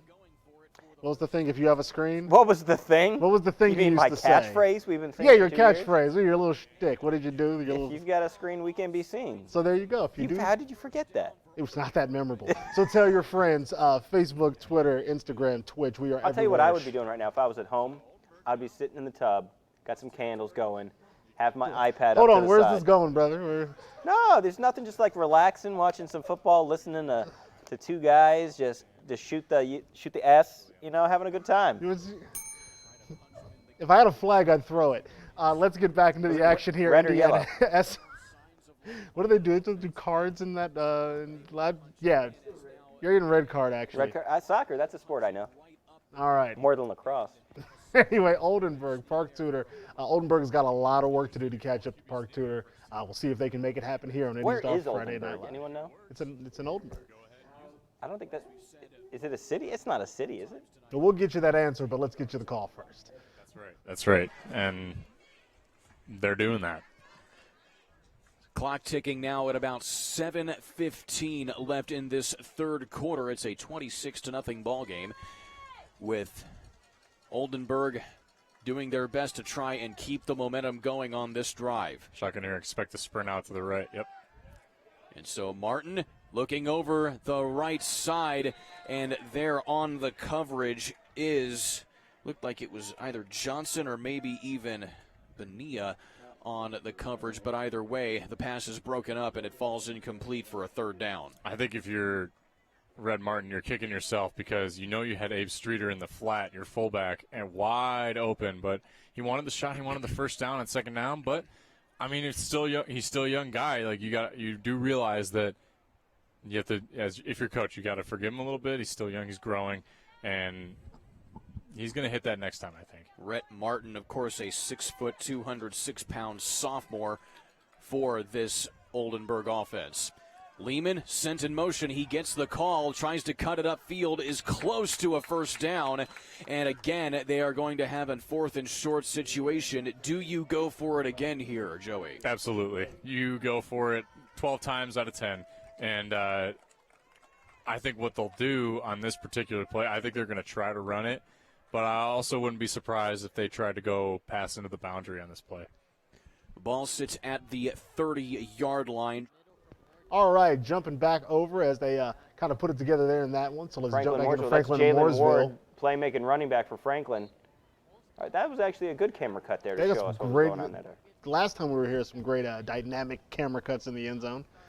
Missed some of the play, but it was exciting. So that's something. Yeah, so that was Jalen Ward making a big play there. Jalen came into the game with 591 rushing yards and 9 touchdowns on the season. So one of the top area rushers, can do a lot of things when the ball is in his hands.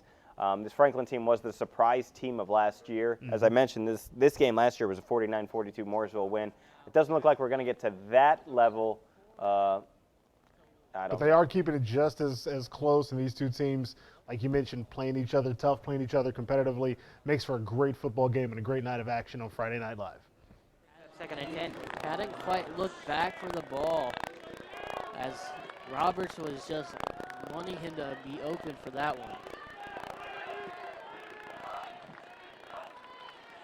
As they give it to Ward once again, and Ward has space.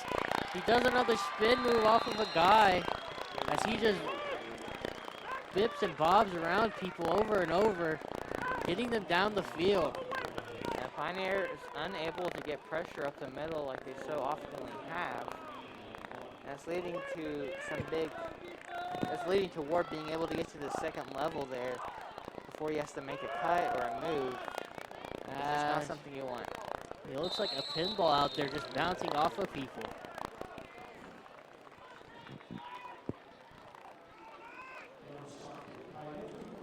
Once again, Ward getting some more yards off that one. Just pushing it down the Pioneer's throat right now.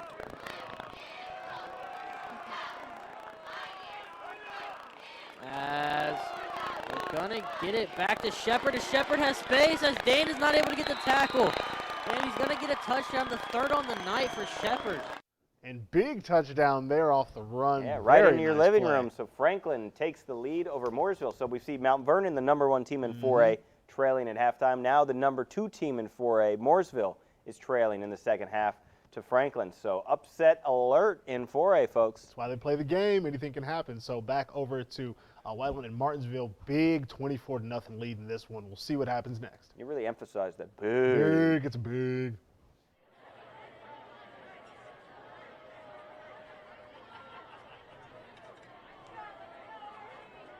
Penalty signaled against the Artesians. 61. So unfortunately, penalty is going to go against the Artesians. Looks like it might be an ineligible receiver downfield, and that kind of happens when a play breaks down and have to scramble. Sometimes a lineman takes a couple steps more than he's allowed to downfield. So a 3rd and long here, Atkins back to pass, and he will have to go backwards. Whiteland gets to him this time. Atkins has been under pressure, but that time is unable to escape it. And now we might see the arm strength here of Atkins as after the sack, your football is at the 28-yard line of the Warriors, but first down marker is over down at the 4-yard line. So you got to get 23 yards to for the first down. So Atkins is probably going to throw this downfield. Might as well just try to get it to the end zone. Atkins back to pass. He's going to loft it up. He's got Skaggs. And I think that was intercepted. It was. Good play there by the Whiteland cornerback there. Great catch, but it kind of works like a punt. Actually, it worked out in Martinsville's favor. If you're not going to get the first down or the touchdown, Whiteland would have had it at the 28. Now they've got it at the 20 on the interception. So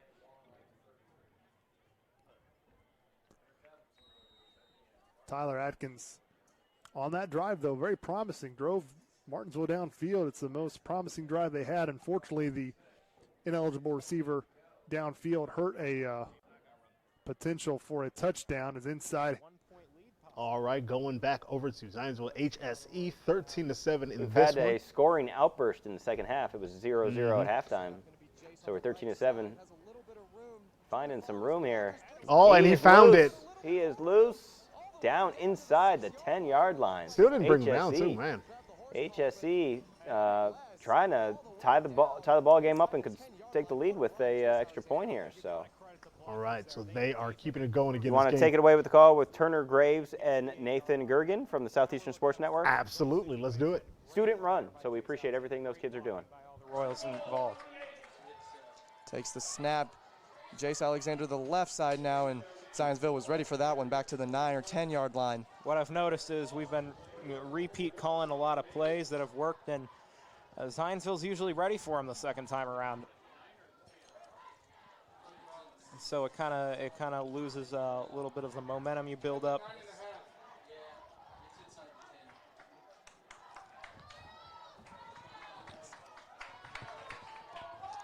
And now 2nd and goal from the 9. HSE looking to tie this one up and potentially take the lead.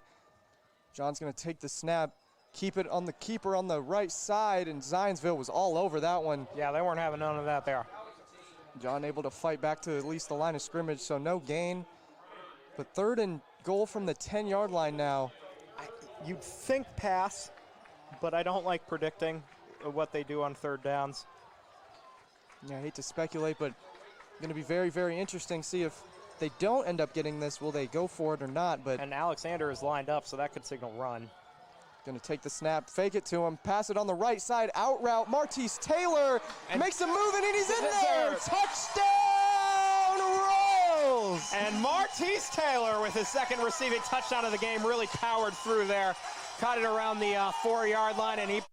All right, so that one all tied up. So we're going to jump back in and bring you another batch of highlights collected from games around the state by our IndyStar Friday Night Live team. And this is a game we've been tracking. This was the Mount Vernon Pendleton Heights game. Javon Cole making the play. Sorry, we got. If you hear some loud noise in the Yeah, all right, we got some. Yes, we do. I'm moving on. Some I'm newsroom getting it action. together. This is Torrey Evans, Evansville Central, 8-yard rushing touchdown right there. Nice, getting in there pretty quickly. And he's flexing on you. Who are you flexing for? I don't know. Flexing, I would flex. Jalen Peck, Bloomington South, 52-yard catch coming up here against Southport. He's going to air it out. There he Lots of goes. time. Whoop, over the middle, finding the seam. There he goes. Might get pulled down right before Oh, got the end block he zone. needed. There he is, but Bloomington South would score later, so good for them. All right. Hey, back to Tell City. This is Tyler Rockwell with the sack right there. Throwing the quarterback to the ground. Why not? I would do it if I could. This is Zach Branham from LaSalle, rushing touchdown. So Cincinnati-LaSalle getting on the board against Cathedral, so it's 14-7 at that game at Arlington. Cathedral looking to stay unbeaten. Hey, we're going back to that game. This is Camden Jordan. We've already seen him score a touchdown. Nathan Cahill with the throw. There's Cam Jordan right there, the baseball commit to Louisville, 2-star athlete. Yeah, you're going to get a flag for that. It might have been face mask or a horse collar. It looked like something rough at the end of that play. All right, Evansville Rights. This is Malachi Joy. I'm not going to make the joke I make every week because there he goes make an interception. Nope. And what joke was that? I'm not doing it. Nah, I tried to bait you. I know. I was actually kind of thinking of something clever too, and I couldn't get it out of my Next mouth time around. Next time around. All right, Juan Nieto. We showed you this touchdown earlier. This is Juan Nieto the third, getting through. Touchdown right there. So Plainfield Decatur Central, a game we'll be keeping an eye on the rest of the way. And our last highlight of this group, we've seen Peyton Guerzini before because I know I've had to say his name before. This is a kickoff return for Castle in the Wrights Bowl. There he is right there. Woo! He's going to come out of the wash right there. Here he keeps going. He keeps going. And then he gets pushed out by the kicker. So nice return Nice there return. from Peyton Guerzini. Nailed it. And we are going to take a quick break. Please enjoy a word from our sponsors, Bath Experts.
All right, big thanks to Bath Experts, and we are back here in the studio, IndyStar Friday Night Live. I'm Justin Mack, that's Mac Linesk, and this is more action coming to you right now.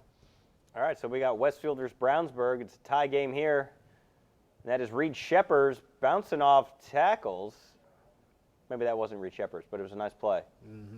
And as you mentioned at the top of the show, that was Micah Hauser. And mentioned at the top of the show, such a big game between these two teams.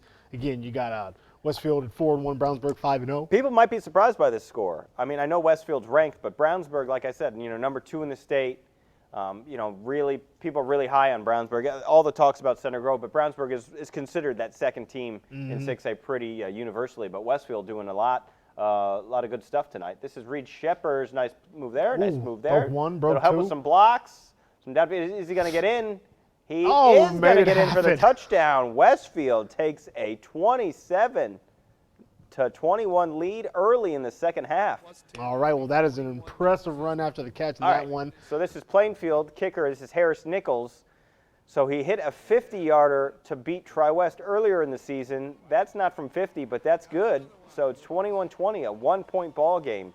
Decatur Central, Plainfield. So that's one of the games we said would probably be one of the most entertaining. Living up to that. And this one turned into, in the second half, an extremely entertaining back and forth after not getting any points on the board in the first half. They came out second half, and this has been You can put lipstick on a pig all you want, but 0-0 first half is. It was, but the second half has been fire. even though we're already in the fourth, and I've enjoyed it. There's So Josh Stone with a big throw over the middle, just overthrown.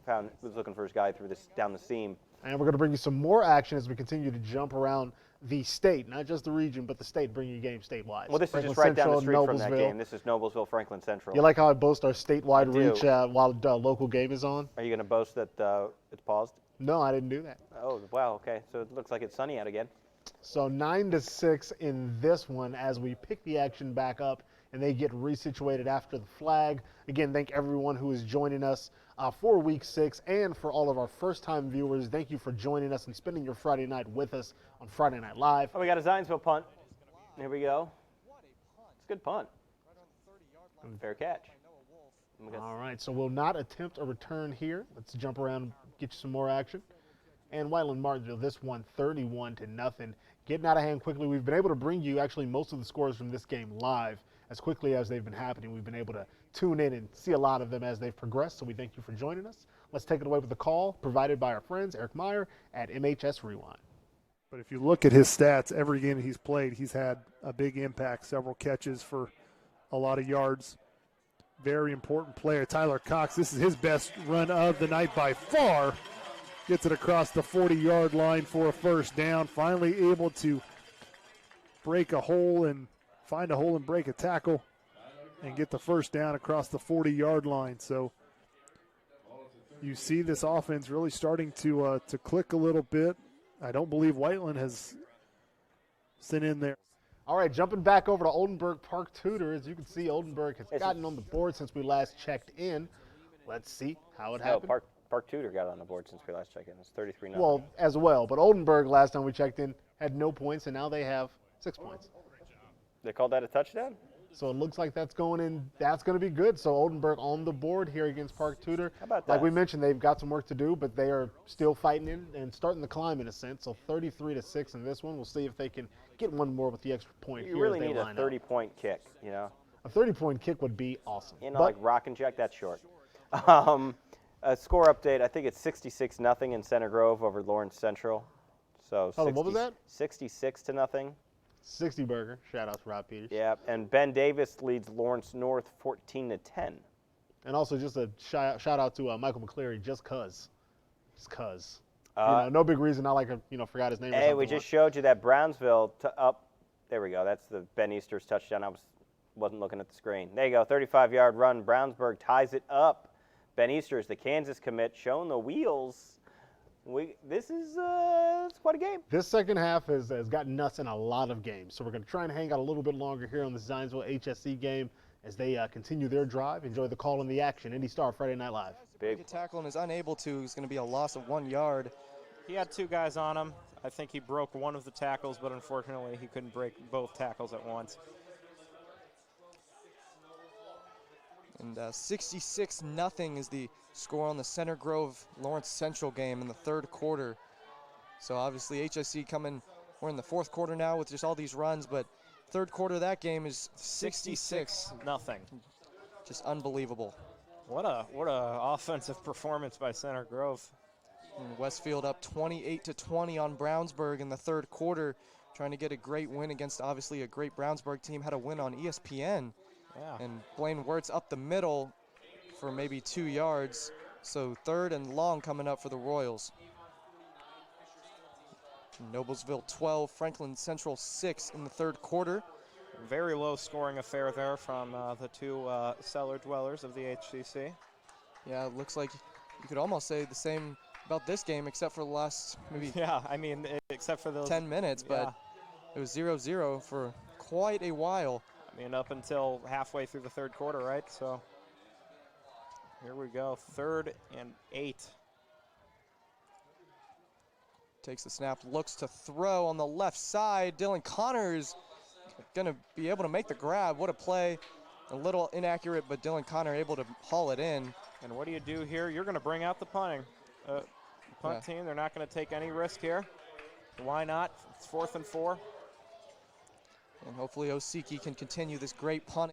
All right, jumping back over to Covenant Christian and Heritage Christian. This one's 17-14.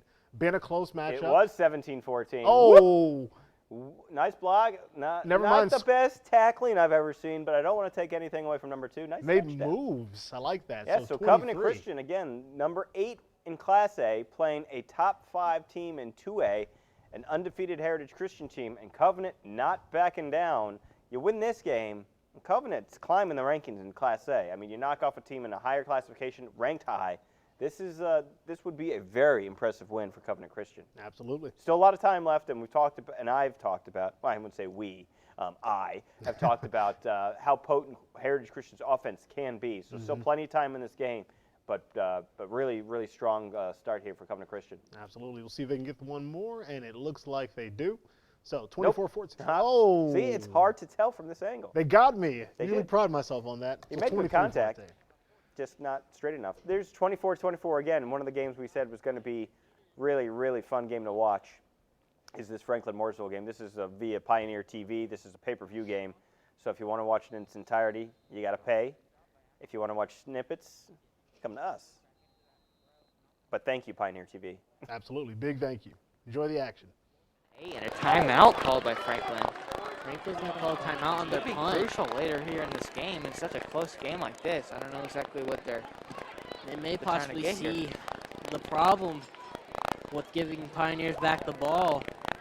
They may want to change up the play here if they feel like it. It wouldn't be the worst place on the field to go for it. As they are near the 50.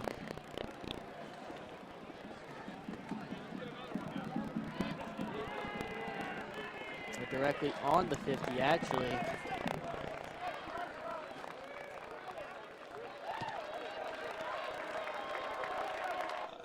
All right, going back Zionsville's to keeping their Zionsville, timeout. HSE 13-14 in this one. Apologies there, but second down from the 23-yard line.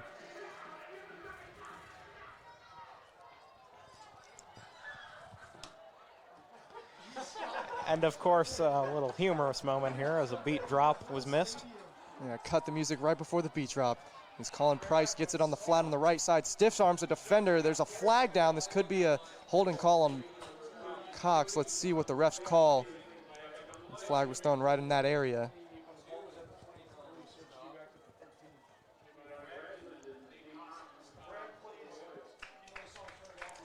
And that is going to be back on Zionsville, so that play is null and void. And we saw Zionsville get plagued with the big penalty earlier, way back in the first half. And now they're going to have to overcome a big penalty here, as it's going to be second and long. Second and real long. Ball on the 15. Got to get to the 32, 17 yards to go. Here we go. Takes the snap, going to be a bubble screen out left. He's got a little bit of room, but good tackle. And again, like I said earlier, Baumgartner's bubble screens have been fairly effective for that short yard gain. They keep getting 5 to 8 yards on him. For a second and long situation, that was a pretty good play call there by Zionsville. Hats off. And also a good tackle by the ankles. Michael Phillips able to bring him down before he was able to do anything too damaging. So now 3rd and 6 for this Zionsville team. Pounding on the bleachers down here. HSC faithful's making some noise. 3 minutes to go. Well, it's been a great game all the way. He's going to take the snap, look to pass. He's going to roll out right side. He was thinking about it, and he's going to tuck it down and run. He's got a little bit of room and enough for the first down. And what speed there by Stone. I haven't seen that all game. Yeah, good play by HSC secondary. Really couldn't find anything open, but Stone with the awareness and took off for the first down. Yeah, great awareness there by Stone. Again, clock still running, so they got 2:56 left. Takes the snap, gonna give it to Colin Price up the middle, and HSC is there, no gain on the play. Great job. All right, going back over to Franklin Central and Noblesville 12-6. Noblesville's defense has been doing it, as you can see by the low scoring, but both sides of the ball. Been a really physical back and forth game, so it's been a lot of fun to bring it to you tonight on IndyStar Friday Night Live. Let's take it away with the call and see how the fourth quarter shakes out. Oh, So okay. the chain gang actually moved the They chain when they shouldn't have. Is that what we're seeing here? The face mask from where it happened was a spot foul. They spot fouled it back for 9 yards, so it's now 2nd and 1. That's what that was. Okay. Back to it. Badgero. The rush is on, and he is sacked.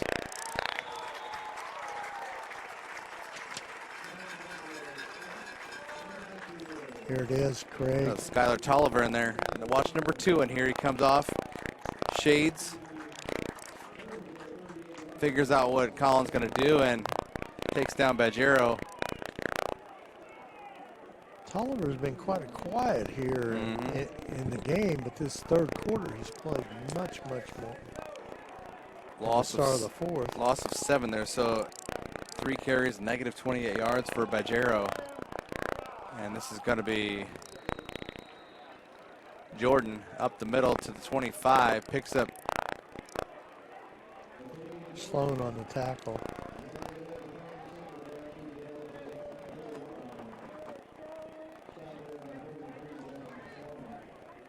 Jordan picked up 9. That's going to be a first down for the Flashes at the Noblesville 24. Just over 10 minutes left here in the fourth. 12-6, Miller is leading the Flashes.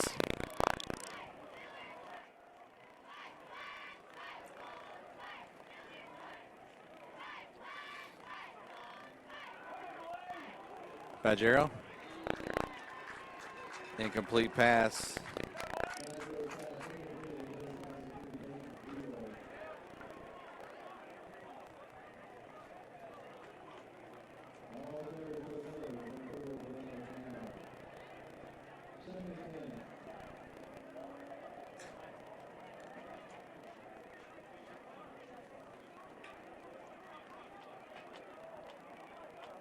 Start of the fourth quarter, Center Grove's up 66-0 over Lawrence Central.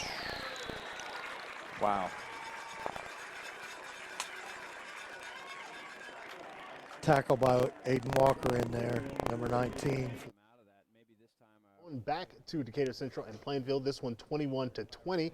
Been a close matchup all night long. We were able to bring you the field goal that got it to 21-20 not too long ago. So we're going to see what happens next. Let's take it away with the I'm going to give you a quick score update. Roncalli leads Harrison 35-31 in a high-scoring game, which is what we had kind of expected here to be a high-scoring game, but we're not there yet, but we might get there. Might get there. Nice play there by Decatur Central. So down to the 35, Decatur Central looking to stretch their lead out here in the fourth quarter. Touchdown here still keeps it a one-possession game, though, but does put the pressure on Plainfield. Those are just the plays that you can't make and you can't allow them to make. And unfortunately, when you have a savvy quarterback, a guy who didn't feel the pressure, and that's the difference between a senior quarterback and a sophomore.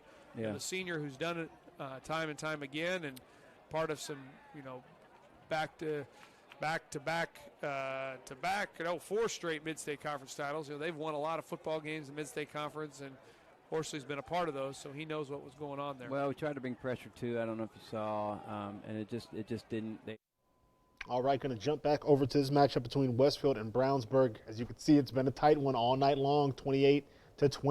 There he goes up the middle, scores touchdown, Micah Hauser. So Westfield takes the lead. This is a high-scoring game. We might see 50 burgers in this game. 50 burgers, so everybody's got to eat. Yeah, so let's go back over to Decatur Central Plainfield, pick up this one where we left it off the last time. Still 1st and 10, and they're going to continue their drive. Ball into the boundary, and teams will run away from him. All right, Horsley in the shotgun, 2 receivers to the left. Look for a puller, and there it is. Evans tipped it off again. He's sitting back in his stance, and that's one thing I wanted to talk about a little bit of just the art of watching film and seeing how. Well, it looks like, Horsley, I was concerned if he was going to run the ball anymore, being that he's a little bit banged up, and he went down. A great stick by Bailey Haston, and, he didn't look like he enjoyed how that felt. He got up rather slow, and he looks like he's still kind of, being a little bit gimpy out there. All right, so Horsley's going to go back under center, 2 wings. Stopped by Fowler Right, all back to game. Franklin and Mooresville, 24-24. 4th and 10 as we pick up this one here on IndyStar Friday Night Live. This is a field goal to break the deadlock. And you know what? I won't be able to tell you if it goes in or not. I was going to say, good luck trying to see unless if this the goes ball in or not. glows. It doesn't. It doesn't. Kicking into the void. The refs say no good. Sure thing, ref. I believe you. I have no idea. Refs say no good. So still going to stay at 24 all in this one as the third quarter Mooresville continues. needs to pay the electric bill. It goes HSE, 5-yard run, 4-yard run. So 3rd and 4 to go. So big play here.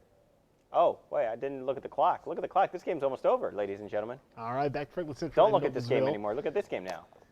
6-12. They are looking to tie it up. Let's see if they can make it happen. Oh, ball on the ground.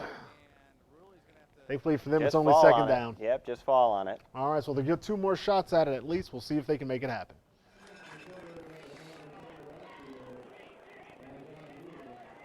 And looking in on this, and yeah, Badgero just didn't even grasp the ball when the center snapped it.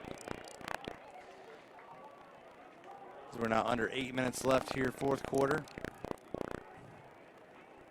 3rd and goal at the 10.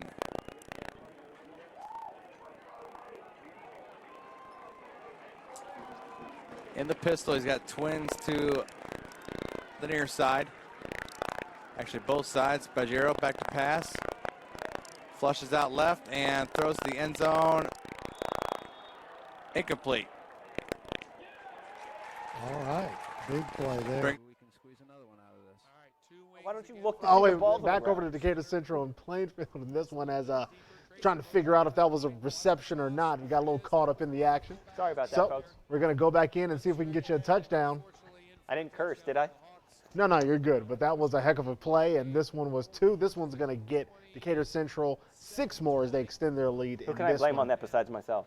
It's only you, man. Just got to hold that one. So 27-20 in this Take this one. L. Take that L. Take that L. And we'll get you some more action as we jump back into this one. Here we go, see if 4th and this goal. drive can 4th and continue. goal, big game. Big play, I mean. Thought they might have had it last play. Didn't make it happen. Are they going to throw middle, again? It's picked. Oh, that's picked off. That's tough. So the Noblesville defense, that's at least their third pick that interception we've of the seen. game. So big play there by Noblesville. Looks like they might be able to get their 2nd win of the season. And Noblesville's record might be 1-4, but they have been competitive in a lot of the games they've played this year. Nice big play tip. there by the Pendleton Heights defense. And Pendleton Heights has just done everything you need to do when you've got a team like Mount Vernon coming in. They have just been really, really phenomenal on both sides of the ball. And the score, while it doesn't look like it's been that dynamic of a game with a low score, it absolutely has been. So stay locked. We're going to get you the call in some more action on IndyStar Friday Night Live. And knocked that ball up in the air and then just couldn't get to it because it just ricocheted so quickly. If that ball would have stayed up in the air, that was 6 points. I mean, because one of those guys is going to run underneath it like a center fielder trying to catch a Mickey Mantle hit. 4th down and 6. They're going for it. Huge play. And that pass is incomplete. It was intended for Ryland. Colum was underthrown. Well, watch the mush. Watch the mush, what happens with the defensive line. They get the push on the Pizza Hut replay. Watch them right here. It's just a mush rush. They get to Slunaker. He cannot step into the throw to get it out to Cole. He short arms it. Pendleton Heights stops him. That is an incredible defensive series on the Pizza Hut replay. Wow. And nice plug for Mickey Mantle. You got to love Mickey. Greatest power and speed in the history of the game. Now, does Mickey dunk his donuts, you think? I mean, that was a Seinfeld episode. He dunked his donut at Dinky Donuts. I don't know if he did or not. I mean, Kramer said he did. Candiano throwing on 1st down. It's a completed pass to Marvin Jones. What do you think? Do you think Mickey was a dunker? You think Mickey dunked his donuts and coffee? I never thought that deeply about it. Well, I'm not sure. Well, you know, I think he did. Okay, well, I have a lot of respect for your opinion, so. Any other baseball players you might think were dunkers? They dunked their donuts? You dunk your donuts? No, haven't eaten donuts in a while. Oh, you haven't? Okay, all right. There's a really good one in Fortville, Mount Vernon area. That's for sure. Okay. Tim's Bakery. 4:29 remaining. Now you've got in me the hungry third for quarter. donuts. Clock is running. And that's Kaden Mclean going nowhere. And Todd, would it be fair to say that since Pendleton Heights went ahead 14-0. They've gotten much more conservative offensively. They really have. That's a very good analysis, Howard. I agree with you 100%. I'm a little surprised by it, quite frankly. I think you've got to put the pedal to the metal here, and they've got a short third down here. This is a big third down for Pendleton Heights, more so for them than Mount Vernon. It's 3rd and 1, and they didn't get it. And guess who Kaden again? McLean, the ball carrier. They were waiting for him. LaBelle made the tackle. LaBelle again, Howard. Watch him right here from his strong safety position. He's going to shoot the gap. Watch him right here. Shoot the gap, clear the blockers, go for the legs. Nice play by Mr. LaBelle. He's having a heck of a third quarter. And that just sets up a 4th down, and now Pendleton Heights is going to have to punt it here, although they did fake it in the first quarter on the very first possession. I doubt they're going to fake it here, though. No, too risky. Nick Taylor into punt. Good snap. Left-footed kicker. Wow. And he got his leg into that, and a fair catch taken at the 28-yard line by Ryland Cole. Check out Andy Moore, Avon Nissan on US 36. 5 minutes from Avon High School, the #1 Nissan dealership in the greater Indianapolis area. Month after. All right, so jumping back over to this big matchup between Westfield and Brownsburg, 35-28, as we are approaching about 2.5 minutes left in the third. Sure, and we got some finals. Nice interception there by Westfield, laying out. Westfield playing big. Big play there by the Rocks. So Brownsburg in trouble. Do want to get you some final scores here. HSE beat Zionsville 14-13, and Center Grove, that game is mercifully over. It's 66-0. Center Grove over Lawrence Central. So those games are over. All right, so picking up the action here between Decatur Central. This is Decatur Central Plainfield. So Decatur Central looking to score here, right? Who's got the ball? No, Plainfield's got the ball. Yeah, Plainfield coming back. Decatur Central just scoring, and they were able to Decatur 2-point Central's conversion. The last time we were here, Decatur Central scored. They hit the 2-point conversion, so that's why they're up 28-20 in this one. That right? No. No. They kicked the extra point. Did they? Stop talking. Touchdown Decatur Central. So this game is all but over. The Hawks. All right, here we go. Can Noblesville put this game out of reach against Franklin Central? Looks like the running back was moving before the snap, but I'm not the ref. Okay, down to the 2. Couldn't tell where the ball ended up there. It's hard to tell. It's at the 2 or the 1 or the 3. Apparently it's the 3.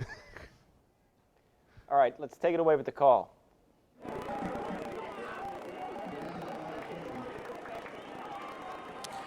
Wow, 10 carries, 167 yards for Owen Jones tonight. He needs to put one in the end zone.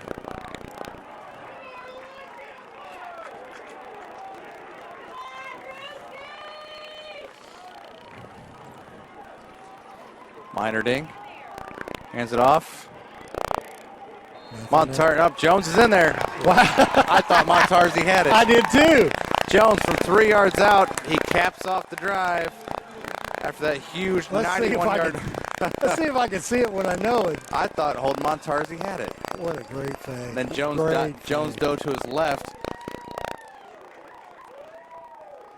Montarzi, that was a great fake by him, man. He had everybody sucked in there. Get that little gap. All right, jumping back over to Oldenburg and Park Tudor. In this one, Park Tudor enjoying a 40-6 lead. We've got about 5 minutes in the fourth quarter. Let's take it away with the call and see what happens next. Please. Positive yardage. To your point, though, yeah, you got to play whoever you can get, and rather unfortunately, that means you're playing teams that are way outside your area, which is. Honestly, we wanted football so bad. I think that a lot of these kids are okay with it. You see that Harris run as well. Good blocking up front. Even in the time where that little gap. All right, going to jump out of Franklin Central into Franklin Central Noblesville. Out of that one, see if they can add some more after that touchdown. Final score: Speedway 43, Indianapolis, Washington 8. All right. 360 yards on the ground. Now he's got over 500 yards on the ground on the season. Having a good. He's having a great. He's starting to bounce out. Oh, and the 2-point conversion's good. Looks like that's Page. All right. Andrew Page, as they fake the dive, almost like a double dive up the middle, and Andrew Page catches the 2-point conversion. Watch this through the middle. Fakes the handoff twice, and right Look there. at that. All right. Page is wide open.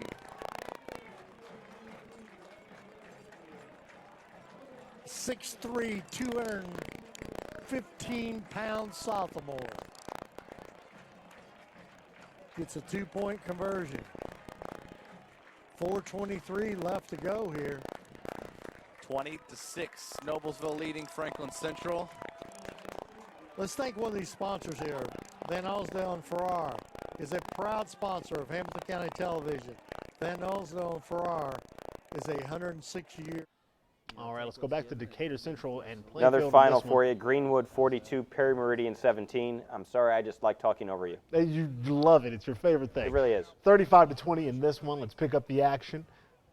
And the quarterback's on the move. Nice play there. Finds him across midfield. Got to get a quick score if you're Plainfield here. You're down by 15. Only little more than 5 minutes left in the game. You really need to get quick scores here. And even if you do, you got the tall task of stopping. Yeah, they got 3 Central. timeouts, so you have, depending on how quickly you score, you can maybe kick the ball off rather than have to try the onside kick. But again, Decatur Central's offense hasn't been slowed down much in the second half, so maybe Plainfield just feels well, first things first, just score. Yeah, first priority, and they are looking to do it as they about 5 yards on the run there. So let's take it away with the call and get you some more action. Nice little gain, and that's where you can have some shots there. You can give them a little bit of different. And that was a little bit of a shot, Coach, because if he makes one guy miss, that one I can't see the numbers, but if he makes that guy miss, it's a 30-yard. I mean, he may go to the house. A lot of downhill play coming from the linebackers and safeties. Definitely are going to be ready for a play action pass if we can get one going. That's 27. He's playing, Devin Davis, he's playing like a linebacker. If you watch him, he's standing at about 8 yards, and his first couple steps are downhill. Yeah. And he's a run defender. Both those safeties standing right there next to the umpire. Oh, there you go. There was that. All right, going back over to this Westfield Brownsburg matchup, 35-28 advantage. Fourth and 14 here, so got to have it. Got to have it if you're Brownsburg. No other choice. Well, the choice is to punt. There's Nope, still no a other minute choice. left in the third quarter. Gotta have it. You just said it. I did say it. Go up there. Is that another interception? It is. No, it is. It is. Well, I know it feels good to get the interception there, but you might actually have been better off just knocking it down and saving the 20 yards of field position. Yeah, because now it you was got a fourth long down. way to go. Yeah, it's easy for me to. Hey, look at this from the blimp cam. Nice. Up high on the stadium. Nice angle. So they will get back to work on Give me a offense after nosebleed. the turnover. Big pick as they do have the lead, so they are once again in control of possession as they move towards the fourth quarter in this one. We will stick around and get you some more updates as they happen, but nice interception there. They'll pick it up around the 10. I'll hit you with some final scores. Whiteland beats Martinsville 38-0. We showed quite a bit of Whiteland scores in that game. And then Avon beats Fishers 49-14. All right. And also end of the third quarter, Pendleton Heights leads Mount Vernon 14-7. All right, so Franklin Central and Nobles are getting back to work here. Oh, and he comes out of that with a touchdown. Touchdown. So Franklin Central says not yet. Not yet. So very much have a game. Let's take another look at it here on the replay. Nice drop back. And a lot of the movement, defenders bumping into each other. Oof. They were both thinking interception, and instead it's a touchdown reception. That's why I say you got to call it. Got to call it in the air. That's baseball, though. Still would have applied here too. You think? I never played football. Do they call it in the air? Like mine? Nah, not really. No, I don't you don't think have so. time. You're just No. trying to keep from getting hit. Yeah. So 12-20 in this one. They're going to try to I have tackle to on one imagine the more. helmets mess up with your peripheral vision. And with your your verbal communication. It's tough. It's up and good. So we got a 7-point ball game in that one. Now we're checking over at Covenant Christian, Heritage Christian. Covenant's defense has held Heritage Christian down to 14 points. Nice throw over the middle of Max Milton. I spoke too soon. Nice stiff arm. Big stiff arm. And he big stays on his stiff feet. arm. My goodness. Touchdown, Heritage Christian. So they Boy, oh get boy. right back in this ball game. Not over here yet. Boy, oh boy. It's a rough stiff arm. That was a rough stiff arm. I always find it odd that the offensive player can get away with putting his hands in the defender's faces, but the defender puts his hand in the face. It's a 15-yard penalty. Well, No, I guess I get it, but it just seems unfair. Life ain't fair. They're learning it early. So let's jump back over to Decatur Central and Plainfield 35-20 in this one as they pick up the action. About 4 minutes left in the fourth. Yeah. But a team that brings this much pressure, you really don't have a ton of. Well, and if you're looking at Beebe down here on the bottom, just to see how Decatur's, exactly to your point, you see the cushion that he's been given here. They're giving him 4, 5, 6 yards here, and they're double move. Beebe up the field. We got the pass interference call. That was interesting. I was watching it very closely to what you said. 27 Davis, who's been making lots of plays in the run game, lined up over the football and showed as if he wasn't going to be able to shade help to Beebe, but on the snap was sprinting back over the top and provided that double coverage. But that was a penalty that we needed. Yeah, I mean, sometimes you throw that ball up there and, good things can happen. And it's kind of a stretch to want to hope to get a penalty. But in that case, we kind of got bailed out by it. Honestly, I thought the kid from Decatur, and I thought they covered it pretty well. But, hey, I'm not down there on the field, and I'm not a referee for sure. But pretty fortunate for us. And we're looking at that's a 10-yard penalty. Yeah, it's not a spot foul. No, it's not the NFL. Yeah, our players need to check their savings accounts. They'll notice they're not playing on Sundays yet. But the ball is going to come down. It's going to be 3rd and 7. Quakers are going 3 receivers to the right. A little confusion maybe. We're uncovered here. Well, not uncovered, but looks like we're Noah slightly Hessong covered. Yeah, it's definitely a generous cushion. I don't know if we go to Hessong. He tries the right side, is able to get a few yards. But again, we're able to get it. We're still 4th and manageable. But this is the time. We need a play here. Need the best 5-yard play that Coach Moyers has on his sheet upstairs in the press box, and hopefully we get it here and good execution from the Quakers. And it still looks like, as if we call it the box, that middle part where all the linemen are. There's a lot of people in there, and I think what they're expecting us to do. They're daring us to throw this ball. There's the throw. Great throw, Beebe. great catch, double slant. That's been a staple. We've had some success on that play. We had an interception on it earlier, but that was a nice throw and catch. That's a well-executed play. Is that a roughing the Not passer? Not quite sure. We had a lot of I believe it is. action out on the field there. Coach Woodard is walking out, trying to get some information. He's trying to talk to the sidelines here. I don't know if there was.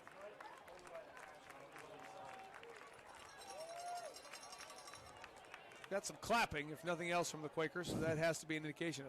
It's not bad. Yeah, I think it was might have been roughing the passer. Tack that on to the end of the run. That's great. That's going to be a half the distance at the end of that. That's going to push the Quakers to 1st and goal, just across the 10. Got a question for you. Yes, sir. If we end up scoring this touchdown here, go for 1. Okay, that was my question. Get the extra point. You can always go for 2 on the second one. All right. Okay. Always take points. Save the 2 till as late as possible because you don't know what's going to happen.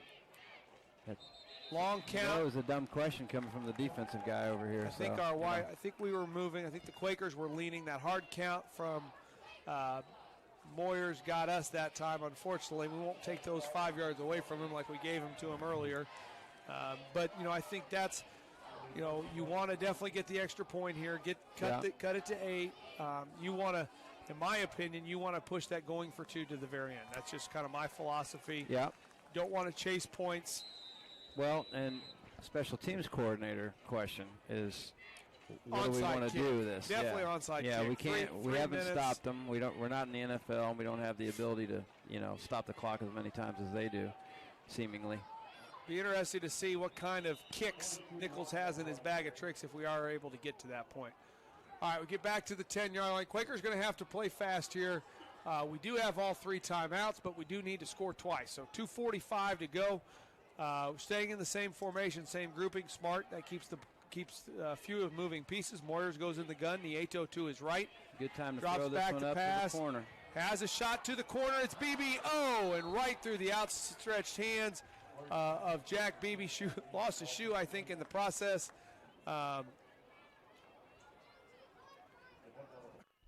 right, jumping back over to Franklin and Mooresville. This one, Mooresville with the lead 31-24.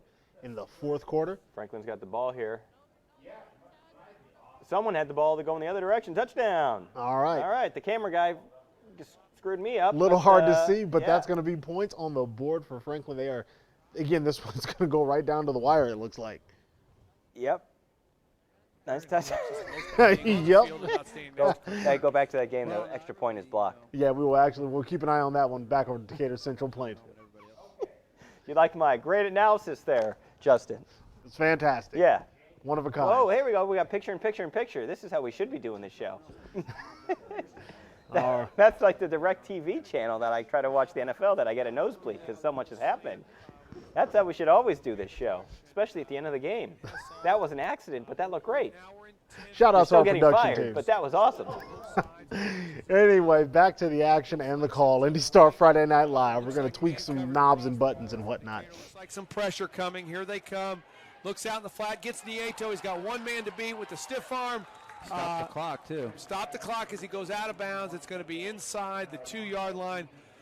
Be interesting to see what we go here. If we go with our hammer personnel, yep, looks like here comes the big guys off the sidelines. There's Riggins and Golden and Woodard coming in, and we're going to look to that direct snap to Beebe. That was a great call, and it was well executed. We haven't seen that all night. It was a nice time to see it. In man coverage situations, everybody's got a guy. It's hard to man cover the guy coming out of the backfield, and that's where the Quakers got him. All right, here we go. Beebe takes the direct snap, tries the left side. He's met and does not get in. A great job by Decatur Central. Number 56 perhaps made the tackle. That would. All right, so big stop there is going to put that game just out of reach. But again, great contest, big second half across the region, and we're going to show you some of the big highlights that have been happening. You can't say in the second region in Indiana because it means. You're right, thinking about the region. Yeah. Our region, across the state, all of Indiana. You're new here, so I'll just let you. Not really. We've been here for a long, long time. So let's get some highlights collected from around the state. There you go. By our IndyStar Friday Night Live team. There we go. We've been watching this game. This is Franklin against Mooresville. Franklin just had a chance to tie the game against Mooresville, but the extra point was blocked. So it is 31-30 in that game. So Mooresville-Franklin living up to what we thought would be a high-scoring game. This is Chiaco Diallo. No, it wasn't. It's okay. That was a touchdown, though, for somebody. It was a touchdown. All right, big run. Big run, sure. Here we go. And then here we go. This is Center Grove versus North Central. So this is last week. So don't worry about it. So I don't think we'll show that highlight. All right. Yeah. Got some highlights. You know what? We were going for 2.5 hours. This is what happens at the end of the night. So. Yeah. It is. So production figuring it out, but want to take this opportunity to thank everyone who joined us for IndyStar Friday Night Live, presented by Bath Experts. If you want all of the action from throughout the rest of the night, go to IndyStar.com. Of course, we have all the insight from all of our insiders and experts, like Cal Neddenrip, who is still doing his thing out at that big game and tweeting. So check out his Twitter, too. He likes it when you interact with him. I don't know if he does, but getting his mentions loves anyway. it when you interact with him. Yeah, arguing with him about football. It's a lot of fun. Just badmouth the University of Nebraska football. That'll be fun. And of course, you'll get all the different photo galleries from our photojournalists and staff who are out at the games capturing all the action. And of course, a look at what to expect in the upcoming week of coverage, not just for high school football, but the entire IndyStar sports page. Hey, you guys do a great job. Thank you. You do okay job. Shout out from a news guy to a sports guy. Okay. Teamwork, man. The news does. You guys do great. I appreciate it. Sounded sincere. That was sincere. So anyway, thank everyone for joining us. Again, big shout out to all of our network partners. We know that it's no small task to put together a show to broadcast, especially in these conditions. We all know what it is. We can't act like it's not the elephant that's in the room. But these student programs to big TV productions, everyone is just going above and beyond to bring Indiana high school football right to you every single week and every single Friday night. So come back next week, 7 p.m., same time, same guys. Justin Mack Glenesk. Have a fantastic weekend.